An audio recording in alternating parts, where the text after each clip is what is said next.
Welcome to Albert Park Circuit here in Melbourne, Australia. Formula One has travelled down under to find out who will come out on top this afternoon. And it's Max Verstappen on pole position alongside Carlos Sainz. And I'm down here on the grid. My name is Rosanna Tennant. And as you can hear, the music is blaring out. The fans are here in their hundreds of thousands. The organisers here at Albert Park are expecting nearly 450,000 fans to have visited over the course of the weekend. The grid is packed. The cars are on their spots, and the teams and drivers are just putting the finishing touches to things before we get the Australian Grand Prix underway. I'm down here on the starting grid in the commentary box. I'm joined by our lead commentator Harry Benjamin and former F1 mechanic for the McLaren F1 team Marc Priestley. Guys, as you can hear, the engines are revving. People are getting excited. Are you feeling excited about this race this afternoon, Harry Benjamin? Because Max Verstappen's on pole, but it doesn't look like it's going to be an easy lights to flag victory. Do you agree? I don't think this is going to be a straightforward race, Rosanna. I'm quite excited by this. It's been scrappy all weekend long. We've got so many different factors that are coming into play here. It certainly looks a little bit tighter up the front. It might not be a complete walkover for Verstappen. Ferrari and Carlos Sainz showing good race pace as well and wanting the chance. This might be their best chance to try and beat Max Verstappen. Equally, the midfield is super tight, and strategy, what's that going to throw up? Tyre degradation is going to be key. Safety cars, red flags. There's so much to go in the mix here. I'm excited.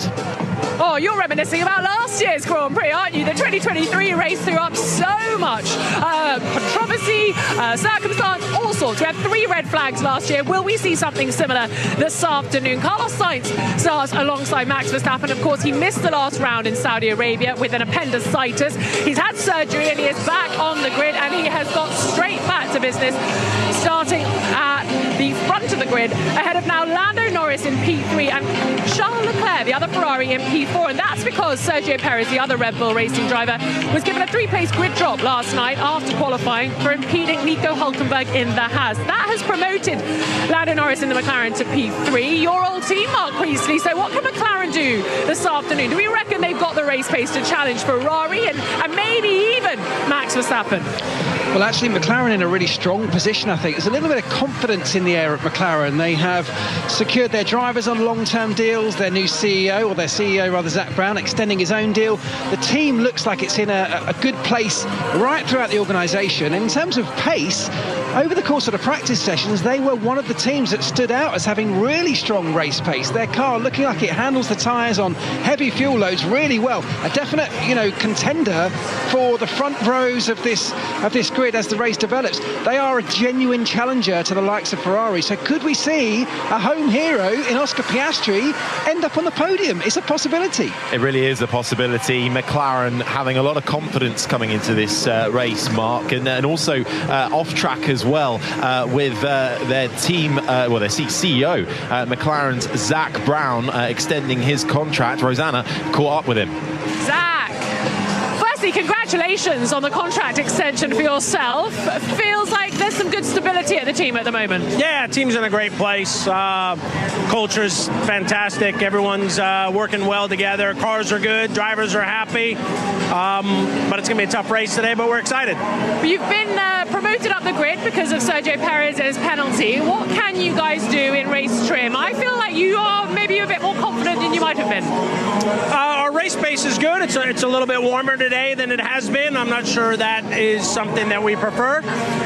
But we got good race pace and starting 3rd and 5th, and we certainly have no intention of going backwards. And Oscar Piastri obviously has the weight of a nation on his shoulders. How important has it been to protect him from that this weekend so that the pressure doesn't get too much? Yeah, he's a cool character, so I think it's a little extra motivation. Not that he needs it, but it's hard not to, at your home race, feel the energy, but he's focused.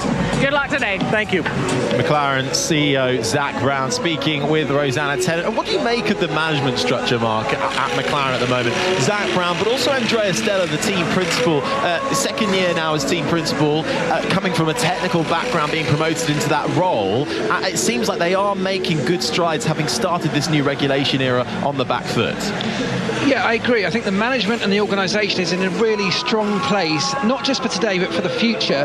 They have had some issues, both last year and this year, not quite hitting the ground running. Things look good this weekend, but actually the team has struggled at the start of seasons. But what they have been able to do is develop their way out of that, and that's a really good position to be in as a Formula One team.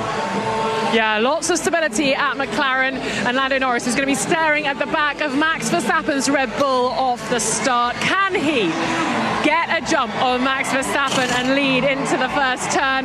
Max Verstappen's taken 3 consecutive poles already now in this season in 2024, a hat-trick of poles, and the margin between Max Verstappen and Carlos Sainz yesterday in qualifying was 0.270, bigger than the margin covering the next 4 cars. Max thought his pole position was a bit unexpected. Let's hear how he's feeling ahead of the Grand Prix. Max Verstappen, you were the man yesterday, putting it on pole here again. Does this ever get old? They absolutely love you here down under. Yeah, it's always fantastic to see. You know, the crowd is always amazing. But what I also really enjoy is it's like a full racing program throughout the whole weekend. So, yeah, of course, now I hope that we can have a very exciting race. For you, you're looking at 10 race victories in a row. Are you motivated by those sort of numbers, or for you is it just business as usual for Max Verstappen? I mean, of course, it could be another great number, but yeah, we'll just try to do the best we can. I think it's going to be quite a tough battle today. Ferrari seems very strong as well, but yeah, we'll try to do the best we can. That was Scott McKinnon from Channel 10 asking the questions to Max Verstappen, your pole sitter for the Australian Grand Prix. And he was going to have his rear gunner, Sergio Perez, his teammate, close by, who qualified on the road P3, but picked up a 3-place grid penalty, as I said at the start of the programme, for impeding Nico Hülkenberg in the Haas. And Harry, yesterday, post-qualifying, we were saying the Red Bulls can work together, they're close on the grid. Now Checo Perez will start from P6.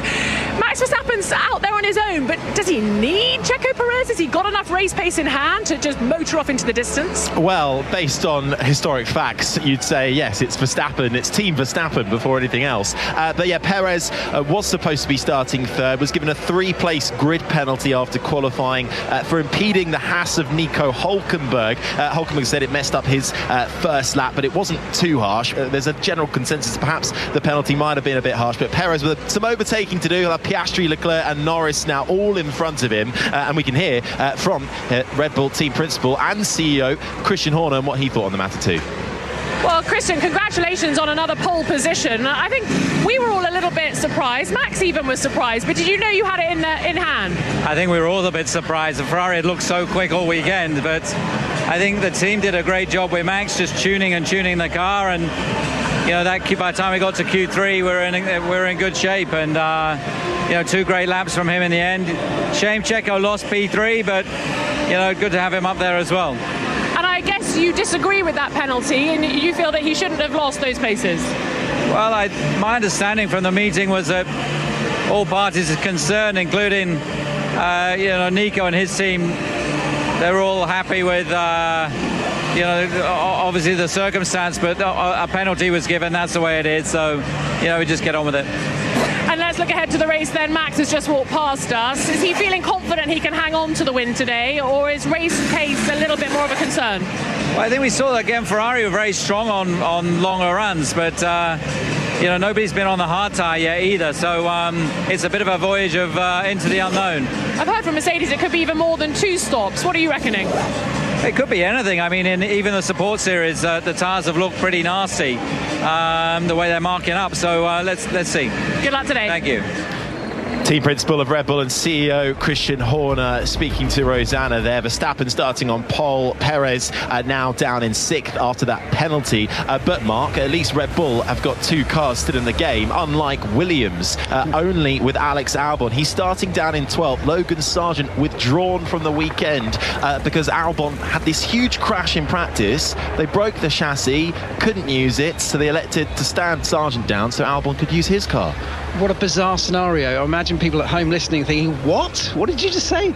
Yeah, Alex Albon having the crash, you'd think, okay, well, he misses the weekend, he had the crash. The team have had to take a very difficult decision to try and put their best foot forward, give themselves the very best chance they have of scoring a valuable point, and it will be a hugely valuable point if they can get it. Alex Albon is the guy that's got the best chance of doing that. So harsh though it seems on Logan Sargent, the best team for the decision. Well, let's hear more about that decision. Rosanna speaking to Williams team principal James Vowles. James Vowles, what a weekend it has been. I imagine a very difficult one to preside over as team principal. Very much so. I think this is the hardest decision I've made, not just as a team principal, but in my career. But I'm very proud of how we've pulled together as an organisation. This could have been, to a certain extent, the team pulling itself apart and the two drivers fighting, and we've had the opposite. Logan was in with us this morning in the strategy meeting, helping Alex understand how the car was performing on the high fuel work in FP2. And the team did shift work in order to get the car where it is today. So very, very proud of how we've dealt with it. And then there is, I guess, a little bit of pressure on Alex's shoulders to bring home a point to justify the decision. How's he handling it? I think, as you would expect, as he went into qualifying, he was on the back foot. And you could see almost that he was just considering things, then started moving forward. Now, this morning, it's the normal Alex you would expect. He's here, and in fact, even more so, he wants to score a point for the team, given the sacrifices that have been made. And how possible is that point? I think it's realistic. That car isn't quite in position. We have a little bit more performance than that going forward. Alex, remember, only did 10 laps in FP1, nothing in FP2. FP3 was the wrong condition, so he was on the back foot going to qualifying, and you saw the steps he was making with every lap. I think points are possible. Furthermore, Melbourne, and it's a great thing, this is an unpredictable event, so let's see. Good luck. What a weekend. Thank you.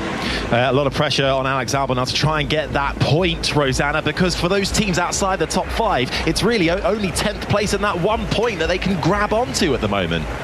Yeah, and Alex Albon's going to have his work cut out to get into the top 10, and so is the man in front of him on the grid, Lewis Hamilton. P11 for him in the Mercedes, struggling this weekend to get to grips with the car. Let's see how he goes in race trim. We're getting closer to the Australian Grand Prix now, Harry. We certainly are looking forward to this one. It's time for the Australian Grand Prix.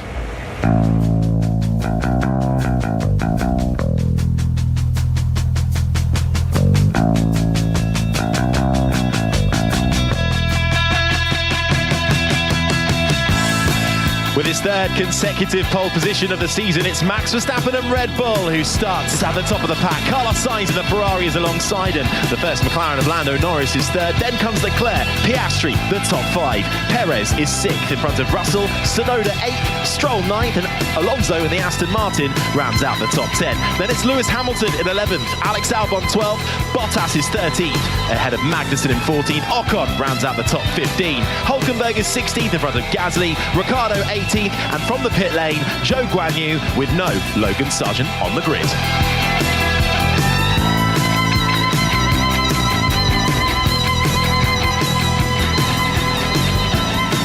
Well, formation lap then underway as we get set for 58 laps of this Australian Grand Prix. 3.2 miles, 5.2 kilometres, 14 turns, 5 to the left and 9 to the right. Marc, I generally don't know where this is going to go, this race. Me neither. Isn't that wonderful? It's one of those circuits that can throw up all sorts that we've already talked about. The walls are very close to the edge of the racetrack. It kind of punishes drivers when they do make a mistake, and as we've seen last year, it can really have things like red flags, safety cars that can completely open up the race for opportunities for people further back. That's the voice of the former McLaren F1 mechanic Marc Priestley, alongside myself, Harry Benjamin, Rosanna Tennant down in the paddock. Rosanna, the strategy for this one is going to be crucial for the Grand Prix. Yeah, and it's totally unknown. We don't think we know how many stops they are going to make. We thought it might be 2 stops, but on my way to the grid this afternoon, talking to one of the strategists at Mercedes, they think it could be even more than 2 stops. It's going to be a busy pit lane this afternoon, guys.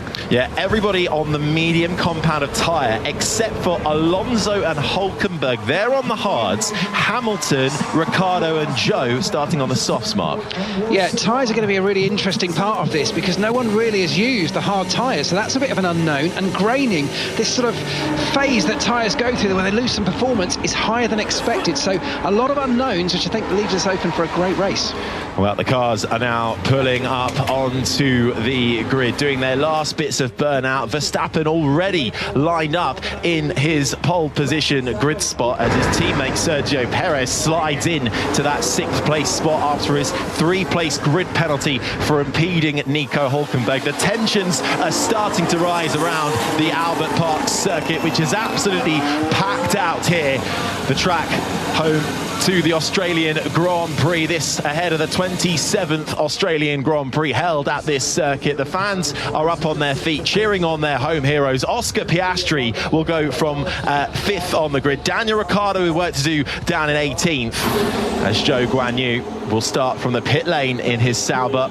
It's a green flag at the back of the pack. Sainz on the front row. On pole position, it's Max Verstappen. It's all eyes to the lights. Unfit to the floor as we go racing. It's an even start from the front two. Verstappen gets away. Sainz forced to the outside line. Dust kicked up at the rear of the field. Verstappen through turns 1 and 2, and everybody else nice and tidy. The two Alpines at the back jostling for position as we run down to the right-hander of turn 3. The Sainz Ferrari has a little look to the inside of Verstappen, but he's too far ahead on that occasion. Nice clean start in the first couple of corners, Mark. Unbelievably clean start, particularly for an Australian Grand Prix around Albert Park. No major movement at the front. They've come away in exactly the order, the front 5 at least. Both McLarens getting away well, but still sandwiching that Ferrari of Charles Leclerc. Out front, though, it is Verstappen, and that's exactly what he needed to do. He's got a very fast car.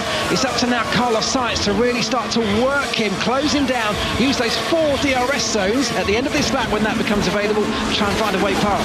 Little move going on into the chicane, the quick left-hander of turns 9 and 10 as Russell fighting with Sergio Perez, who's lost a position. Russell in 6th, he's gained a position. Perez down to 7th. They continue the battle into the right-hander of turn 11. Russell still in front of Perez. Perez pounding on the pressure.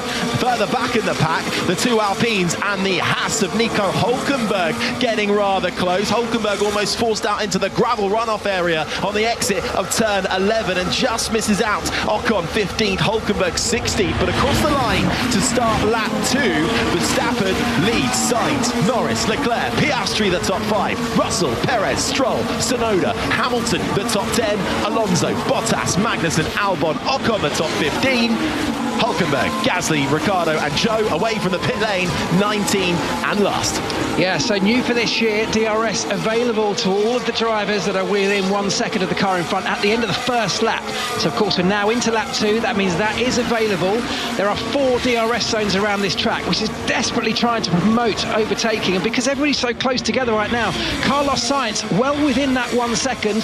DRS, the flap on his rear wing opening, dumping a load of that drag, and he's right behind Max Verstappen. Here he goes. He's coming for him into the chicane, gets it done in the braking zone. Sainz takes the lead at the Australian Grand Prix on lap 2, gets in front of Max Verstappen, lined him up on the DRS straight, made the move into the left-hander of turn 9 and emerged in front. Sainz, who missed the Saudi Arabian Grand Prix, was replaced by Oliver Behrman due to Sainz needing a surgery to get his appendix out, has bounced back in true form. We all thought he was the favourite for pole position yesterday in qualifying. He just missed out, and now as he crosses the line to start lap 3, Sainz leads this race, but Verstappen is still with him. The DRS now in the Dutchman's favour into the braking zone of turn 1. Can't get close enough on that occasion. I just lost the car. Feeling weird. Yeah, understood. No problems.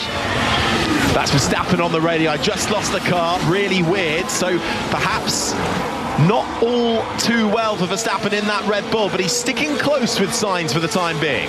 Well, that's been a symptom of this whole weekend, where Max Verstappen not entirely comfortable yet in the car, still finding things, struggling with things like understeer. His brakes have not been perfect for him all weekend. Now complaining of little things like losing the car. The tyres are still coming up to temperature. We're in the very early stages of this lap, of this race, but it's going to be a right old ding-dong, I think, at the front between these two, because right now Verstappen has that DRS. We know how good the Red Bull is in DRS conditions, and he's already hunting down Carlos Sainz to get the lead back again. Back through the chicane. Verstappen not able to get close enough in that DRS zone. 4 DRS zones, the drag reduction system around this Albert Park track, where the rear wing flap can open if you are within a second of the car in front. The car is loose. Max Verstappen again on the radio. The car is loose. He is not comfortable in that Red Bull. What he means by that is the rear end is loose. He's getting a little bit of oversteer. So when you go into a corner, the rear end a little bit tail happy. It's sliding more than he expects it to, more than he wants it to. Actually, smoke. Is that smoke coming out the back of Max Verstappen's car?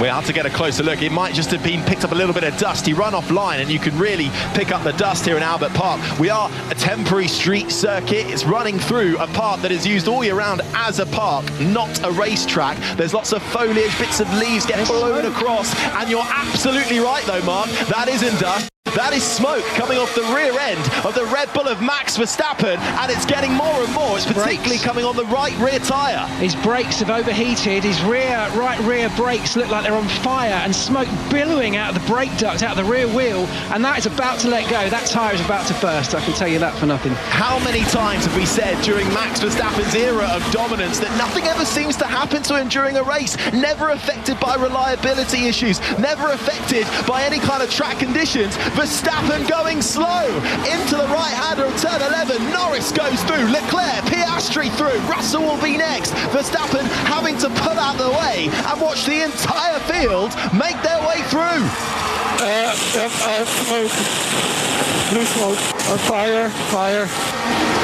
That's Verstappen on the radio again, and that smoke is getting worse and worse, and everybody making their way through. Verstappen will have to come into the pits at the end of this lap. It's lap 5 of 58. Carlos Sainz leads with problems for Max Verstappen.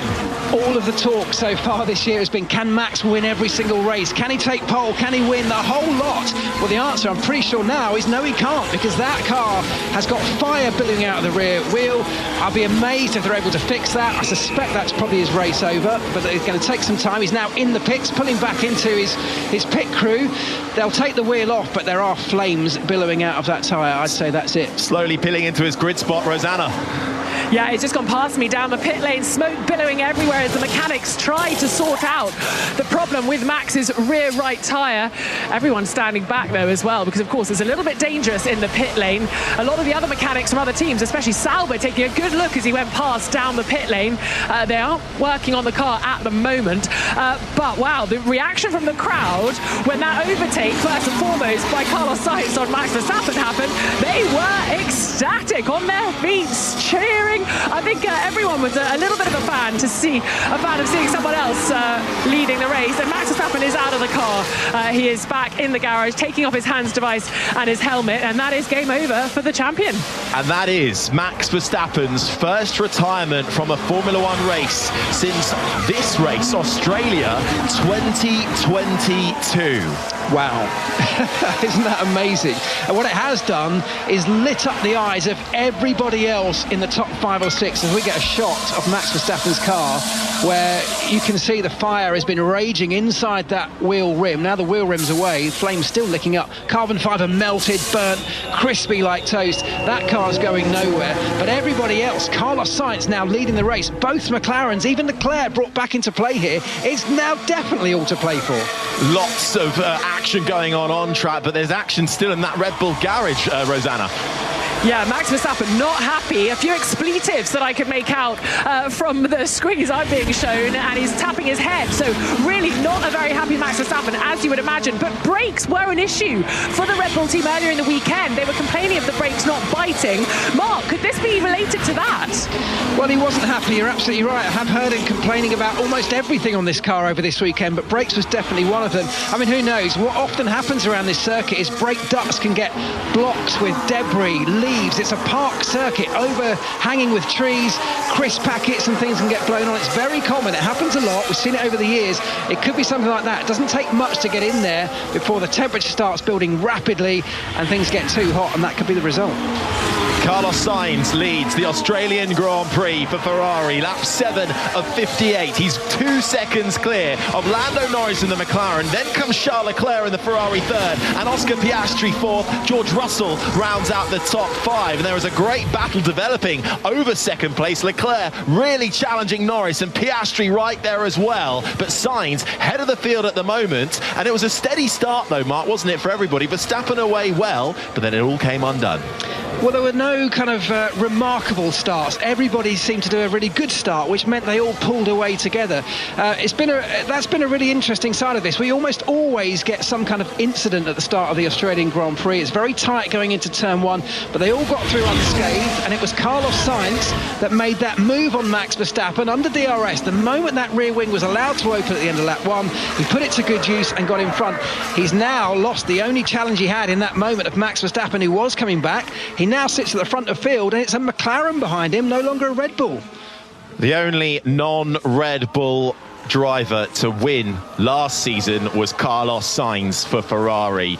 The man who will be losing his Ferrari seat at the end of the season to Lewis Hamilton, and the man who currently leads the Australian Grand Prix, made that overtake on track, because with Verstappen having these brake issues, and as he was coming into the pit lane, Mark, there was almost an explosion on that right rear. Well, I'd be amazed if that tyre didn't burst. I think that's probably what that was. We just saw a shot of it.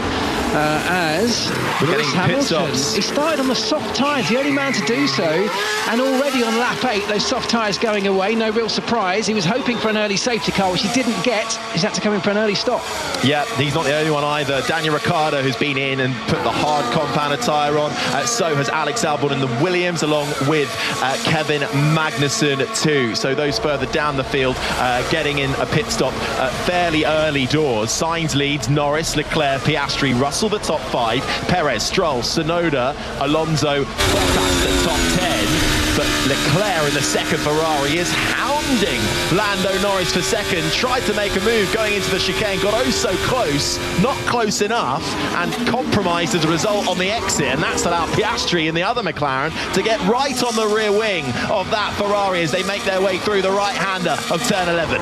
Well, I said at the top of the show that the Ferraris and the McLarens very similarly matched in terms of pace through the practice sessions, and that's exactly what it looks like, because that is what we've got here as a top 4, all pulling away together, as George Russell also called into the pit. So pit stop starting to happen. Interestingly, what we've got here is a circuit where you can traditionally run very, very long on a hard tyre. We've seen people go almost the entire race distance on a hard tyre. This weekend, though, we've seen a lot of graining, this phenomenon where the tyres start to lose performance, much more so than we've seen in the past. The one-stopper seemed like a tall order, but what about if you get a safety car? What about if you get a period where the race is neutralised?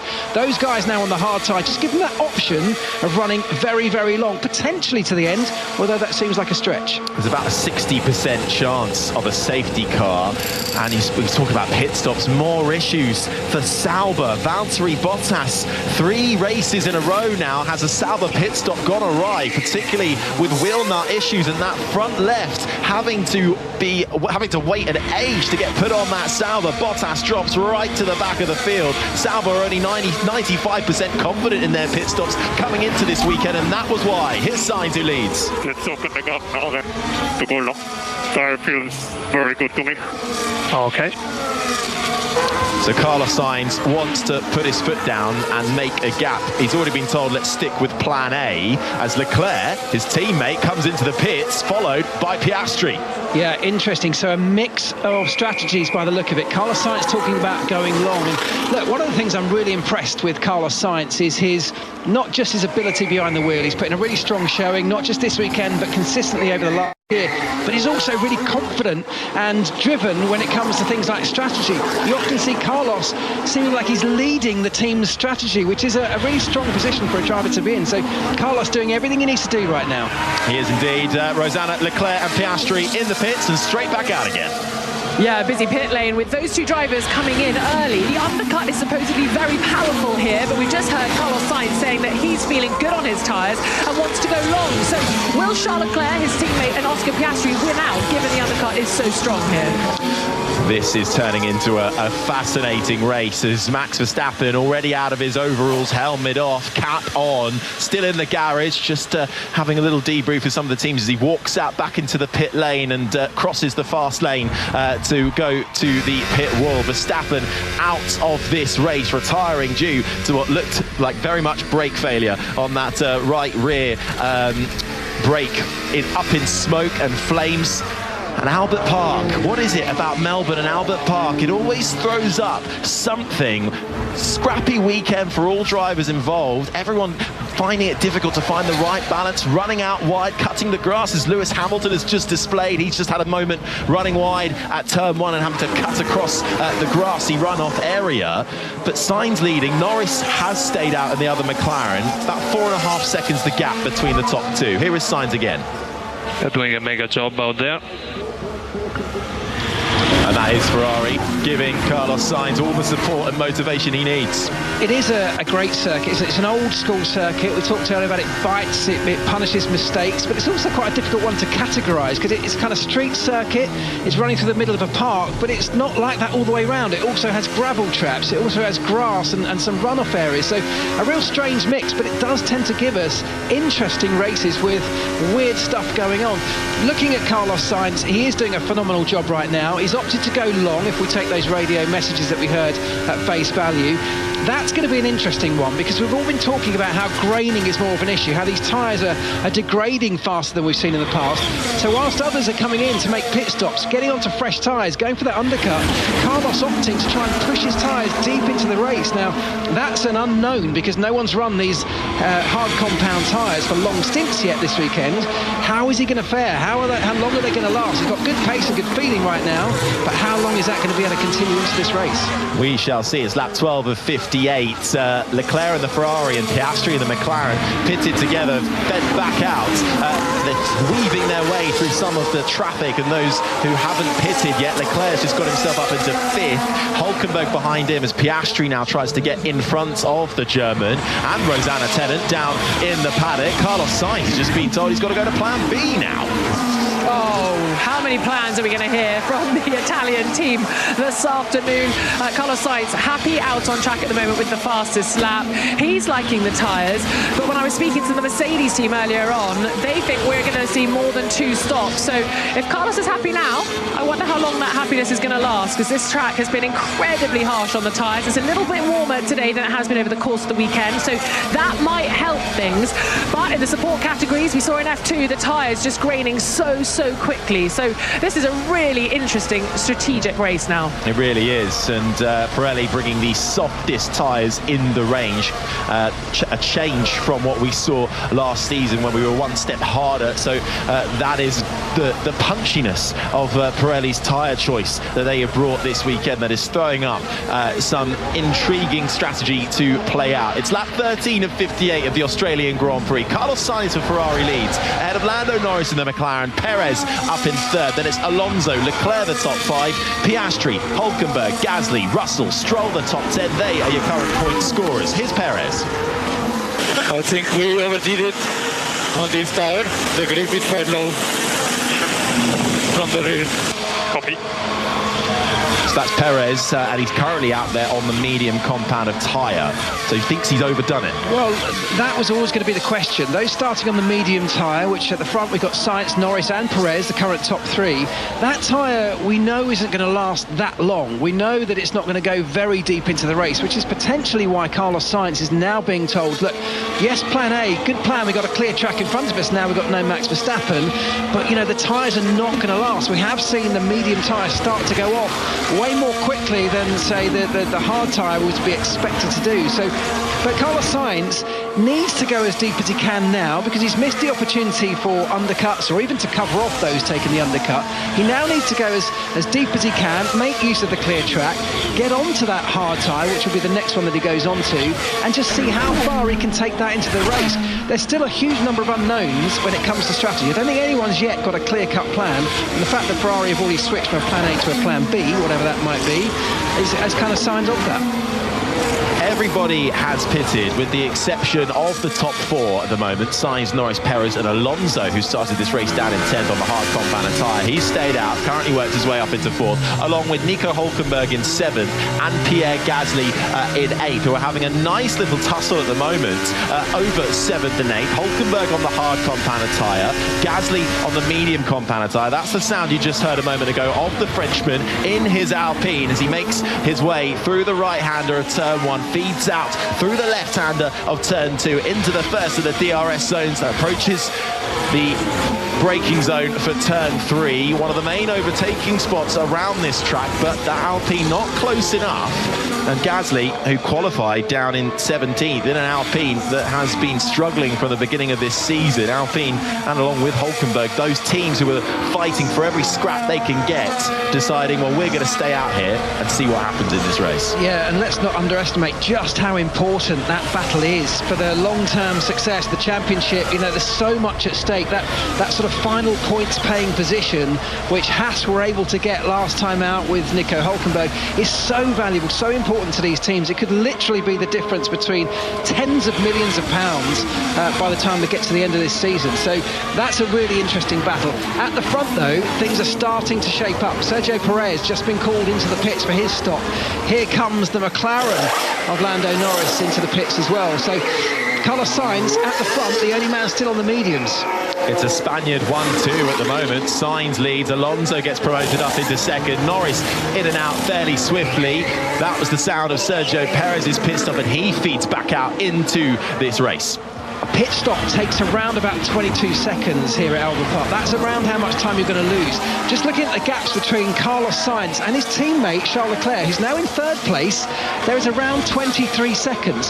If Carlos comes in now, they are going to be very, very close to each other. Ferrari need to manage that, because the last thing they need is both of their drivers getting into a battle that hurts the overall team performance. Perez and Hamilton fighting as soon as Perez made his way through turn 1. Hamilton almost going into the back of Perez, who's fed out on cold hard tyres. Hamilton on much warmer up to speed hard compounded tyres, just having to lift off the throttle to avoid bumping the rear end of the Mexican driver in that Red Bull. Perez has held out for now. Perez fell out in 10th spot, Hamilton just behind, and Norris came into the pits as well at the same time as Perez and fell out in 5th place. So that is how it's unfolded at the moment. Sainz and Alonso still yet to pit. Sainz leading this race, Alonso 17.5 seconds back from him. Alonso, who started down in 10th, working his way now up into 2nd. Then it's Leclerc, Piastri in front of Norris, the top 5, Hülkenberg in 6th, along with Gasly in 7th, Russell, Stroll, Perez. Interestingly, Piastri, who pitted in front, has managed to get back in front of Norris now. Here's Hamilton on the radio. Yeah, okay, copy. That's Hamilton saying, geez, that car's fast, referring, I imagine, to the Red Bull that is in front of him. They're scrapping for 10th place as it currently stands. Piastri in front of Norris now after the pit stops. And that is the power of the undercut. Piastri making the stop first, using the value, using the extra performance of those fresh tyres just for a lap or two to put in some blistering set of laps and now catapult himself ahead of his teammate. Great for the home fans. It's an Australian now in 4th place in front of all these Australian fans. From a team at McLaren's point of view, it doesn't really matter, but what they do want to get is both of those cars gradually moving forward. At the moment, we've got Alonso still in the mix. We don't expect him necessarily to stay there. The big question for me is, has Carlos Sainz and Ferrari got this right or wrong? Because they're the only team doing something different. And in fact, here comes Carlos Sainz to cover off those pit stops. Coming into the pits now to ditch the medium tyres. He'll get onto the hards, and then we've got a straight fight on our hands. The lead of the race pits, and how quick is that stop? Ferrari making their way out. Here's Hamilton. Yeah, I've had engine failure. Oh, okay. Engine failure. Hamilton's weekend goes from bad to worst. He coasts that Mercedes, cuts the corner going into the left-hander of turn 9. Engine failure for Lewis Hamilton in what has been one of the tougher weekends for the 7-time world champion. And I think he'll be pleased to see the back of this weekend, Mark. And not just a tough time for the 7-time world champion, but for Mercedes as well. This has been a real difficult struggle weekend. They're being absolutely outpaced dramatically by their customer team, McLaren. And that's Hamilton and Verstappen now out of this race. This could bring out a safety car or a virtual safety car. Yeah. Hamilton is going to have to peel off. We just saw him peeling off to the right-hand side. There's a little gap in the wall, but it's quite tight. Yellow flag out in sector 3. And this has all happened as the leader of the race, Carlos Sainz, has come into the pit. Fernando Alonso in the Aston Martin has stayed out, and it is a virtual safety car. Yeah, and that means that Alonso is the big winner out of all this. Hulkenberg also a big winner, yet to stop. Gasly, these guys who gambled on running long at the start in the hope there might be something like this, a virtual safety car which is going to neutralise the race, bring everyone down to a level playing field at slow pace, means they'll lose less time if they come into the pits now than they would have done at full racing speed. This is a big win for those guys, particularly Alonso, who sits at the front of this field. And we just saw the on-board replay of Lewis Hamilton as he made his way towards, or through the DRS zone that takes you down towards turn 9. The engine just giving up on him, and now as his car is wheeled behind the wall, Hamilton walks dejectedly away. Alonso in the pits then, the big winner under a virtual safety car. Pit time loss around about 13 seconds, so massively reduced to what it would normally be when the race is green flag. Not quite as much of a gap as you get when we had the full safety car. And where does Alonso come out? Well, he started this race in 10th, stayed out until the virtual safety car pits, comes out 5th. And the timing was perfect. It could not have been any better. He was just coming around the end of the lap, managed to get in. The virtual safety car wasn't out for very long. They've got rid of Lewis Hamilton's car. They're already back under green flag conditions, but it came at the perfect time for him. Alonso in and out, just in that tiny gap where they had the race neutralised. But he just nearly had a bit of a moment going into the right-hander of turn 3, locking up the front right, pushing to try and catch up to Lando Norris, who is ahead of him. It's lap 18 of 58. Carlos Sainz in the Ferrari leads Charles Leclerc in a Ferrari 1-2. Piastri, Norris, Alonso the top 5. Russell, Stroll, Perez, Tsunoda, Albon the top 10. Magnussen, Hulkenberg, Ricciardo, Joe, Gasly the top 15. Bottas, Ocon, the 17 drivers remaining in this race, with Lewis Hamilton retiring along with Max Verstappen. Logan Sargent withdrawn from the weekend. We thought Rosanna Albert Park would throw up something. So far it's delivered. Oh, Harry, there are some headlines writing themselves at the moment. We've got Sainz coming back from having his appendix taken out. We've got the home hero, Oscar Piastri, currently in a podium position. And we've got Alex Albon, P10, to take a point. The only Williams on the grid because of the chassis issue. It is absolutely brilliant right now. The headlines are writing themselves. I'm sure our BBC Chief F1 writer, Andrew Benson, is wondering which one to go for. This is going to be very interesting indeed. We've just seen, Mark, a replay of Piastri overtaking Lando Norris as he came out of the pit lane. Norris getting a little bit of a wiggle as he made his way through turn 1. Yeah, but what we also saw was Lando Norris cutting across the pit lane exit line. Now, earlier in the weekend, Pierre Gasly got a penalty for exactly that. The race director very specifically in his notes says that's illegal. You have to stay within that line all the way to its finish. I don't think Lando Norris just did that, and that could be a problem for him. Trouble down at Alpine as well, with a lengthy delayed pit stop for Esteban Ocon, and that drops him right to the back of the field. Okay, I think this race is on between Sainz and Leclerc. Less than a second between them. Lap 19 of 58. Piastri, Norris and Alonso now the top 5. Rosanna. Yeah, and that unplanned early second stop for Esteban, as you say, Esteban Ocon into the pits. That was due to a tear-off, getting stuck in his rear brake duct. Had to be removed by the crew. Could that have been something that happened? And we'll hear from him now. Did you find anything or not? Yes, we did. There was a tear off in the duct. Yeah, Esteban Ocon asking, did you find anything or not? And Rosanna, you called it. It was a tear-off. I found it. No, I did not. Yes, the pit crew finding that tear-off, and he's back out on the road. A little bit disappointing there for the Alpine driver, who'd actually had not a bad weekend thus far. Yesterday, after qualifying, he was talking about it feeling almost like a victory progressing through into Q2, but now he's got work to do from back of the grid. P17 at the moment for the French driver on that hard tyre. Yeah, that tear-off that's found its way into the rear brake duct of the Alpine. I mean, the first thought is, well, could that have happened to Verstappen? Could that be the same thing? We've seen smoke at the back of the Alpine in a similar way, and it could be. But the more I think about the Verstappen incident, it was so early in the race. It happened in lap 3, he retired. It actually happened towards the end of lap 2. I mean, that seems so early that I even wonder if the team might have left something in there in the sort of build of that car, in the preparation of that car. You know, I hope they don't. Of course, these are the very best in the business. It happens very, very rarely, particularly at Red Bull. But it's very strange to have brakes reach those elevated temperatures so early in a Grand Prix for Verstappen. Well, I'm sure once we hear from Verstappen, we will gain more knowledge, and of course we'll be analysing everything from this race in the Checkered Flag podcast, available on BBC Sounds and wherever you get your podcast. But there's still a lot of racing to be done on the third round of the Formula One World Championship. The furthest journey on the F1 calendar sees what was 20 cars initially starting this weekend turn up to Melbourne, the sporting capital of Australia, to race around this semi-permanent street circuit that runs through Albert Park. And it's Carlos Sainz in the Ferrari who currently leads his teammate Charles Leclerc, the gap 1.5 seconds. Piastri and Norris make it a McLaren 3-4. Then it's Alonso, the top 5, who stayed out having started in 10th and benefited from a virtual safety car to swap his hards for a set of mediums. Russell is 6th. Perez is currently chasing Russell, about half a second between them at the moment in the sole remaining Red Bull. In 7th, Stroll, Tsunoda and Albon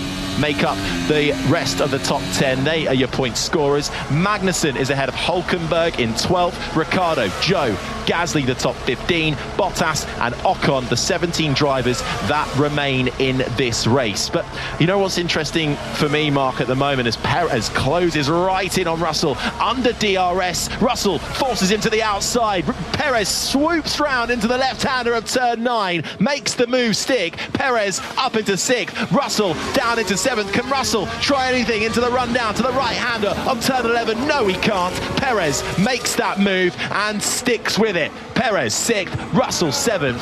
What I was going to say before that kicked off, Mark, interestingly how when we talk about Perez having to be that number 2 driver and be there when and if the occasion of Verstappen cannot win a race, he's not there. No, he needed to be way further up. And I was just looking at that same picture thinking, look, Sergio Perez now in 6th place, having got past Russell. He's got the fastest car. I think we can all agree he's got the fastest car on this grid, particularly when it comes to race trim. Yet he's got in front of him now 2 Ferraris who are very quick, but he's also, the Ferraris have got the protection of 2 McLarens behind them, and they've also got an Alonso in the mix on a slightly alternate strategy. Perez has got a lot of work to do, even though he's got a good race car. If he's going to find his way to the front, it could be too tall an order, and you're absolutely right. Red Bull needs somebody to be there to pick up the pieces on these very rare occasions when something happens to Max, and today Sergio Perez hasn't been able to do that yet. Long way to go still. Long way to go, and he of course would have started this race in 3rd had it not been for the grid penalty. Like a rocket ship. Yeah, he felt saw that. Well, first of all, it was Hamilton saying how quick the Red Bull looked, and Russell, his teammate, just backing that up as well, as Perez, who made the move for 6th 1 lap ago, is now pulling away from Russell, is being left in a bit of no man's land, really. Stroll behind him, a couple of seconds back in the Aston Martin. Then it's Tsunoda and Albon. Tsunoda in the RB in 9th, Albon in the Williams in 10th. And this kind of a race, when you've got 2 big hitters and Hamilton and Verstappen out, is massive for those teams in the midfield and down, outside the top 5, to maybe make millions of euros worth of a difference to their team and their car. Well, we spent the last couple of days talking about some very difficult decisions being made at Williams with that in mind, and this is exactly the kind of scenario they were kind of hoping for. These are the moments these teams live for. Alex Albon in that sole remaining Williams, having taken his teammate's car after an early crash in the weekend, because that's what the team thought gave them the very best chance chance of getting a point.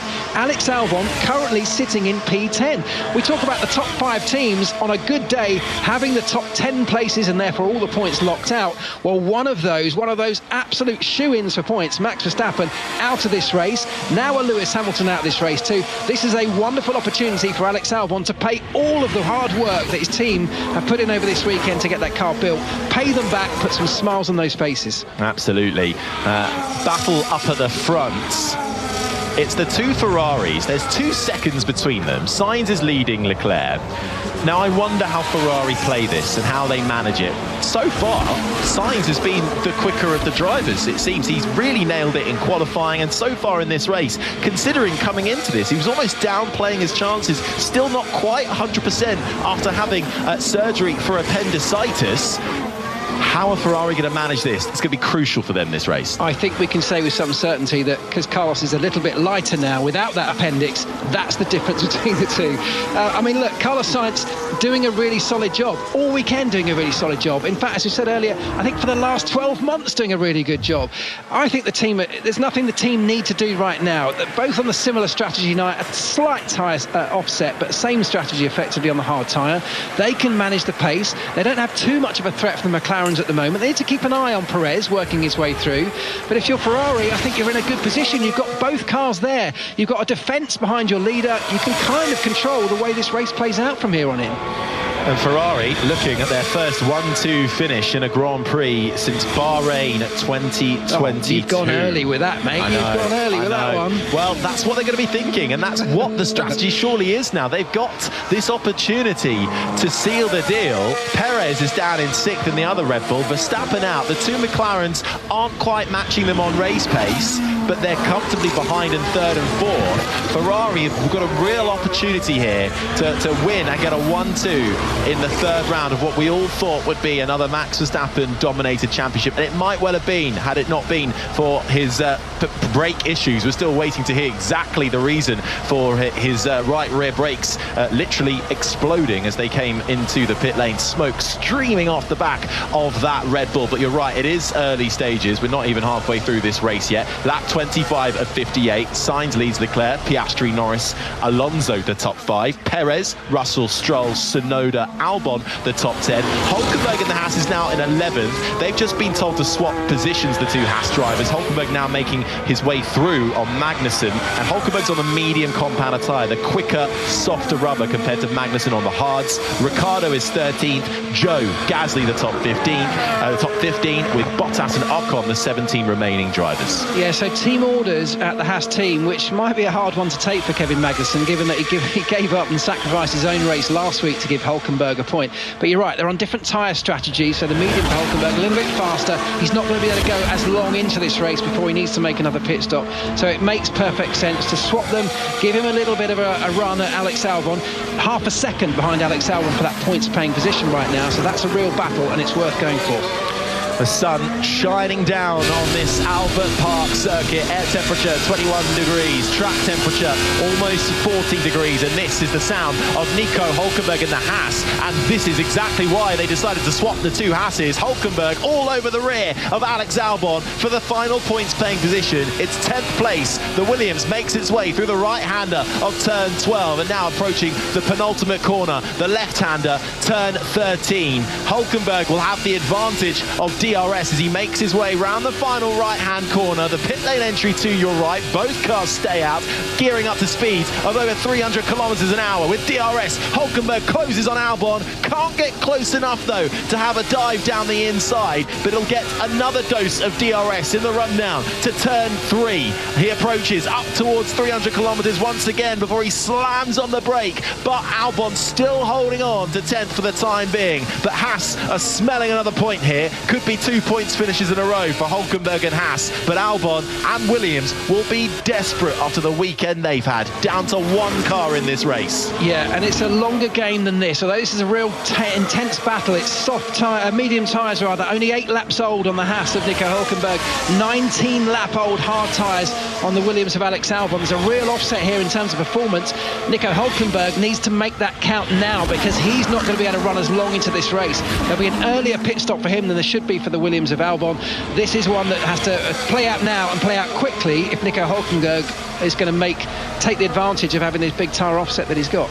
Yeah, he's able to close up once again through braking as the German driver into the right-hander of turn 12. But Albon just has the advantage for the time being. Let's see what happens when they get back down the main straight with another dose of DRS. Hulkenberg didn't get the best run out of the final corner. He'll get the DRS again, though, and the effect of the toe. But Albon at the moment has enough of an advantage to fend off the Haas. This, one of the closest battles out on track at the moment. Indeed, the closest battle out on track. The other one being between Perez and Fernando Alonso over the battle for 5th place. Alonso currently has the advantage. Also, Alonso with the tyre advantage too on the medium compounder tyre. Perez on the hard, but also Perez is in a Red Bull with the DRS now approaching the turn 9 chicane. Almost tries to defend it round the outside as Alonso sees it coming, and Perez sweeps through to take that position. Perez up into 5th, Alonso down to 6th. Yeah, good stuff from Perez. He's working his way forward. Of course, he shouldn't really have needed to be that far back, but that's where he finds himself. He's now got to start picking off teams and drivers. Alonso was a sort of fly in the ointment here, a car that we didn't expect to be that far up, that we don't really imagine has the pace to match any of these top front runners over the long haul, but he was there nonetheless after that virtual safety car that fell fortunate for him earlier in the race. Perez, though, passed him, now has 2 McLarens to get through before he can then potentially get a shot at the 2 Ferraris. And Ferrari, as I said earlier, need to keep an eye on Perez. He is working his way forward. He does have a very fast car. They'll have that in the back of their mind. They've got a little bit of pace in hand. They've certainly got the 2 McLarens as a bit of a buffer, but that may not be the case for too much longer. That battle between Hulkenberg and Albon has been sorted out because Albon has come into the pits, so Hulkenberg inherits 10th position, and that boosts Magnussen up a place into 11th, along with Ricciardo up to 12th, where Albon's still in the pits, should feed out in front of Valtteri Bottas. Albon coming out around about 15th position, so he's now back out onto the track, and Albon switching on to another set of the hard compound of tyres. Yeah, so interesting stuff. Ferrari really sitting in the box seat here. They've got 2 cars at the lead of this field. That gives them options when it comes to strategy. Carlos Sainz currently 5 seconds ahead of his teammate. The McLaren of Piastri just under 3 seconds back, with Norris further back from him. So Perez has got a 12-second gap to get to the first of these 2 McLarens, who are running very close to each other. And there is a team order from McLaren to swap the positions of their 2 drivers. That's putting Lando Norris now ahead as he sails past, without any trouble at all, past Piastri. That now means that they think Lando Norris is the faster of the 2. He can perhaps open a gap or at least chase down the Ferraris. And, of course, they too, like Ferrari, have got an eye on Perez coming up from behind. Exactly. Perez is about 12 seconds behind the McLarens. Norris now through on Piastri, who moved to the side and let Norris dive down and take the racing line into the right-hander of turn 3. But what this can do is it releases Norris, who's only 3 seconds behind Leclerc now, but he might be able to bring Piastri along with him using the DRS too, to just give them both a bit of a boost and not leave Piastri too much at risk from a closing Perez. So let's see how that one unfolds. But the gap between the 2 Ferraris has certainly been extending over the last couple of laps. It's now almost 6 seconds between Sainz and Leclerc, and Norris is catching Leclerc already. Yeah, I mean, look, Piastri was clearly holding Norris up. They were running line astern and noting, that's going to hurt the car behind's tyres. If Norris has a bit of pace in hand and a bit on the radio telling his team that was exactly the case, they'll see it in the data as well. By switching those, it gives them an opportunity. Look, already Norris starting to pull away by 3 seconds from Piastri. So that pace already showing itself. They're both on the hard tyre, as are the top 4, all of them. So that means that, Ferrari now have another thing to look out for. No longer is it just a case of the McLarens being a buffer from between them and Perez. They've actually got to watch out here. How much pace and for how long has Norris got in hand here? Yeah, Piastri's hard tyres are about 5 laps older compared to Norris, but we are now over halfway distance. It's Carlos Sainz who leads this race for Ferrari. Okay, Lando, I know you are, but we want to try and get up behind the pack. And that's Lando Norris's radio. He's in third behind Charles Leclerc, being told very much the plan is to try and hunt down that second position. Norris third, Piastri fourth, Perez the top 5, Alonso is 6th in front of Russell, Stroll, Tsunoda and Hülkenberg the top 10. They're your current point scorers. Then in 11th it's Magnussen, Joe 12th, Gasly, Albon, Bottas the top 15. Then comes Esteban Ocon, and Daniel Ricciardo has just come into the pits in his RB and feeds back out 17th and last. There is no Lewis Hamilton after a suspected engine failure sees him out of this race, and there is no Max Verstappen after his right rear brake duct went up in flames, exploded on his way into the pit lane before he was out safely from that car, and they retired it. The first retirement from Max Verstappen since this race 2 years ago. And isn't it strange, or rare even these days, that we get 2 technical failures? We're not talking about crashes here that have taken drivers out of the race. We're talking about 2 technical errors, 2 technical failures. Something we used to see all of the time back in the day of Formula One, but we've got used to this era where the teams are so good, the cars are so well prepared, there's longevity in the designs of these things. They have to start looking after engines and gearbox way more than they used to when they would deliver a race and then get thrown in the bin.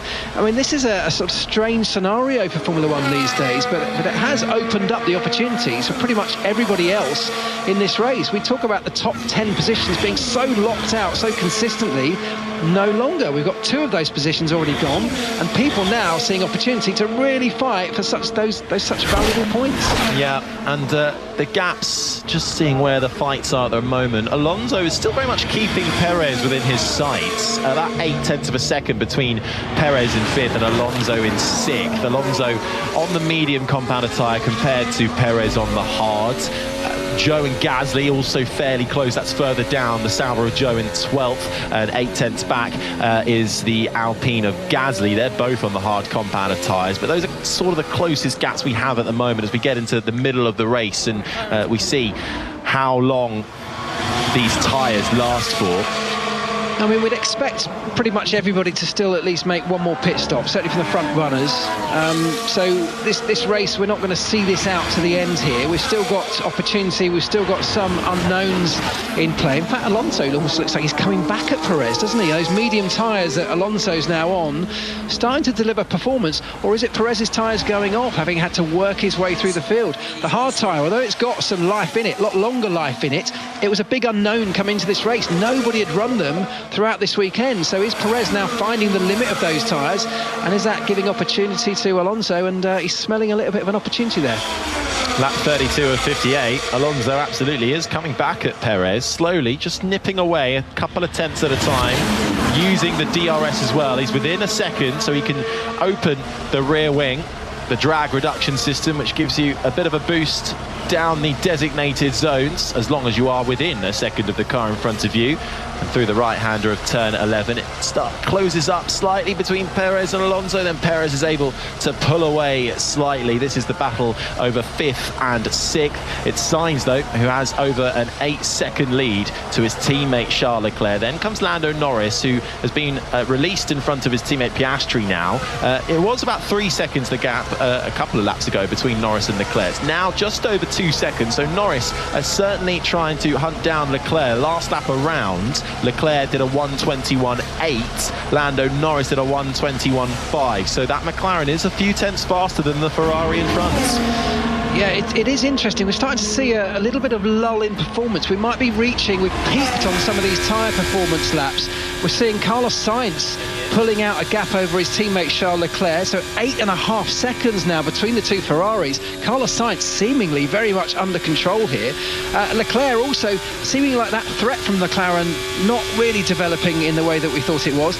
Perez really struggling. He's losing performance to Piastri in front of him, and he's got Alonso all over the back. So Perez might have to start thinking about coming in for his pit stop a little bit earlier than planned and do something a little bit different to rescue something from this race. That's the voice of the former F1 mechanic for McLaren, Marc Priestley, alongside myself, Harry, Benjamin, Rosanna Tennant down in the paddock. Let's go to her now for an update. Yeah, and I've just spoken to Max Verstappen, who was the first driver to retire from this race. He says his brakes were stuck on right from the beginning of the race, and the temperature was just building and building and building, and then finally let go. And I quizzed him as to why we'd seen him in the garage using the expletive and then saying stupid and pointing at his head. And he said he was actually reacting to the fact that the team did a pit stop when he came in, which he said was obviously unnecessary. So that's the reason behind that. A frustrated Max Verstappen, as you can imagine, but it's a long season, and I don't think he's just going to have lost form after this. I'm sure he'll be fighting back when we head to Japan. No, but you know what? It shows that Red Bull and Max Verstappen are not bulletproof. That is the crux of the matter here. And Verstappen then out of this race, along with Lewis Hamilton. My tyre is not lip. I think we cannot wait too much. Okay, copy that. That's Charles Leclerc. My tyre is gone front left. He's on the hard compound of tyres, and the gap between himself and Norris has closed down mightily, Mark. It really has. It's exactly what I was saying there. That hard tyre after 20 laps, that's about the limit this tyre is able to do. So Leclerc, just in the last lap or two, disappearing in terms of performance. They're about to call him in. McLaren are going to respond with one of their drivers. Norris now all over the back of Leclerc as he rolls into the pit lane. It's going to be Piastri, I think, that comes in if one of the McLarens does. They may well choose to do the opposite of what Ferrari have done, but they both stayed out. Yeah, the Ferrari comes in. Nice quick pit stop for Charles Leclerc. All four wheels off, and then new set back on as he trundles towards the end of the pit lane. But where is he going to feed out? It's a 2.1 second stop. The Red Bull of Perez is coming up quickly into turn one. It concertinas up. Nearly a collision between the Red Bull and the Ferrari. Fernando Alonso is all over the back of Perez as well. Perez moves to the inside to defend from Alonso and look down the inside of Leclerc. Leclerc holds on much colder tyres. Leclerc now back out there in fourth on the hard compound of tyre. Lives to fight another day as Perez now has to look at his rear mirrors because Fernando Alonso is all over the back of him. So that might have just about worked out perfectly. And of course, that's not by accident. They calculate these things to absolute perfection. But Leclerc needed to get out ahead of Perez. Otherwise, he'd have been stuck behind this battle. Perez's tyres in a similar situation, going away, losing performance. It's Alonso that smells blood. But now that Leclerc has got out in front of him, Leclerc's now free to chase down those two McLarens who, at some point very soon, will start having the same tyre issue that Leclerc was facing a few moments ago. He's now on a fresher tyre, and he'll hope to use that to close that 15-second gap that he's now got to Piastri and work his way back to the front. Well, there's a bit of movement down in the Red Bull garage, preparing perhaps to call Sergio Perez in from fifth. Do they do so? He gets the call, box, and peels into the pit lane. Hits the pit limiter down to 80 kilometers an hour and sets his sights on his team, waiting in his grid spots all the way at the end of the pit lane. The furthest one you can go to, closest to the exit. As he hits his marks, the car gets hoisted up by the front jack and he's out again in 2.4 seconds. I'm a little bit surprised that McLaren, with at least one of their drivers, probably Piastri, didn't do something similar here, didn't match that pit stop, because what they're going to find here is that we've seen how powerful this undercut is.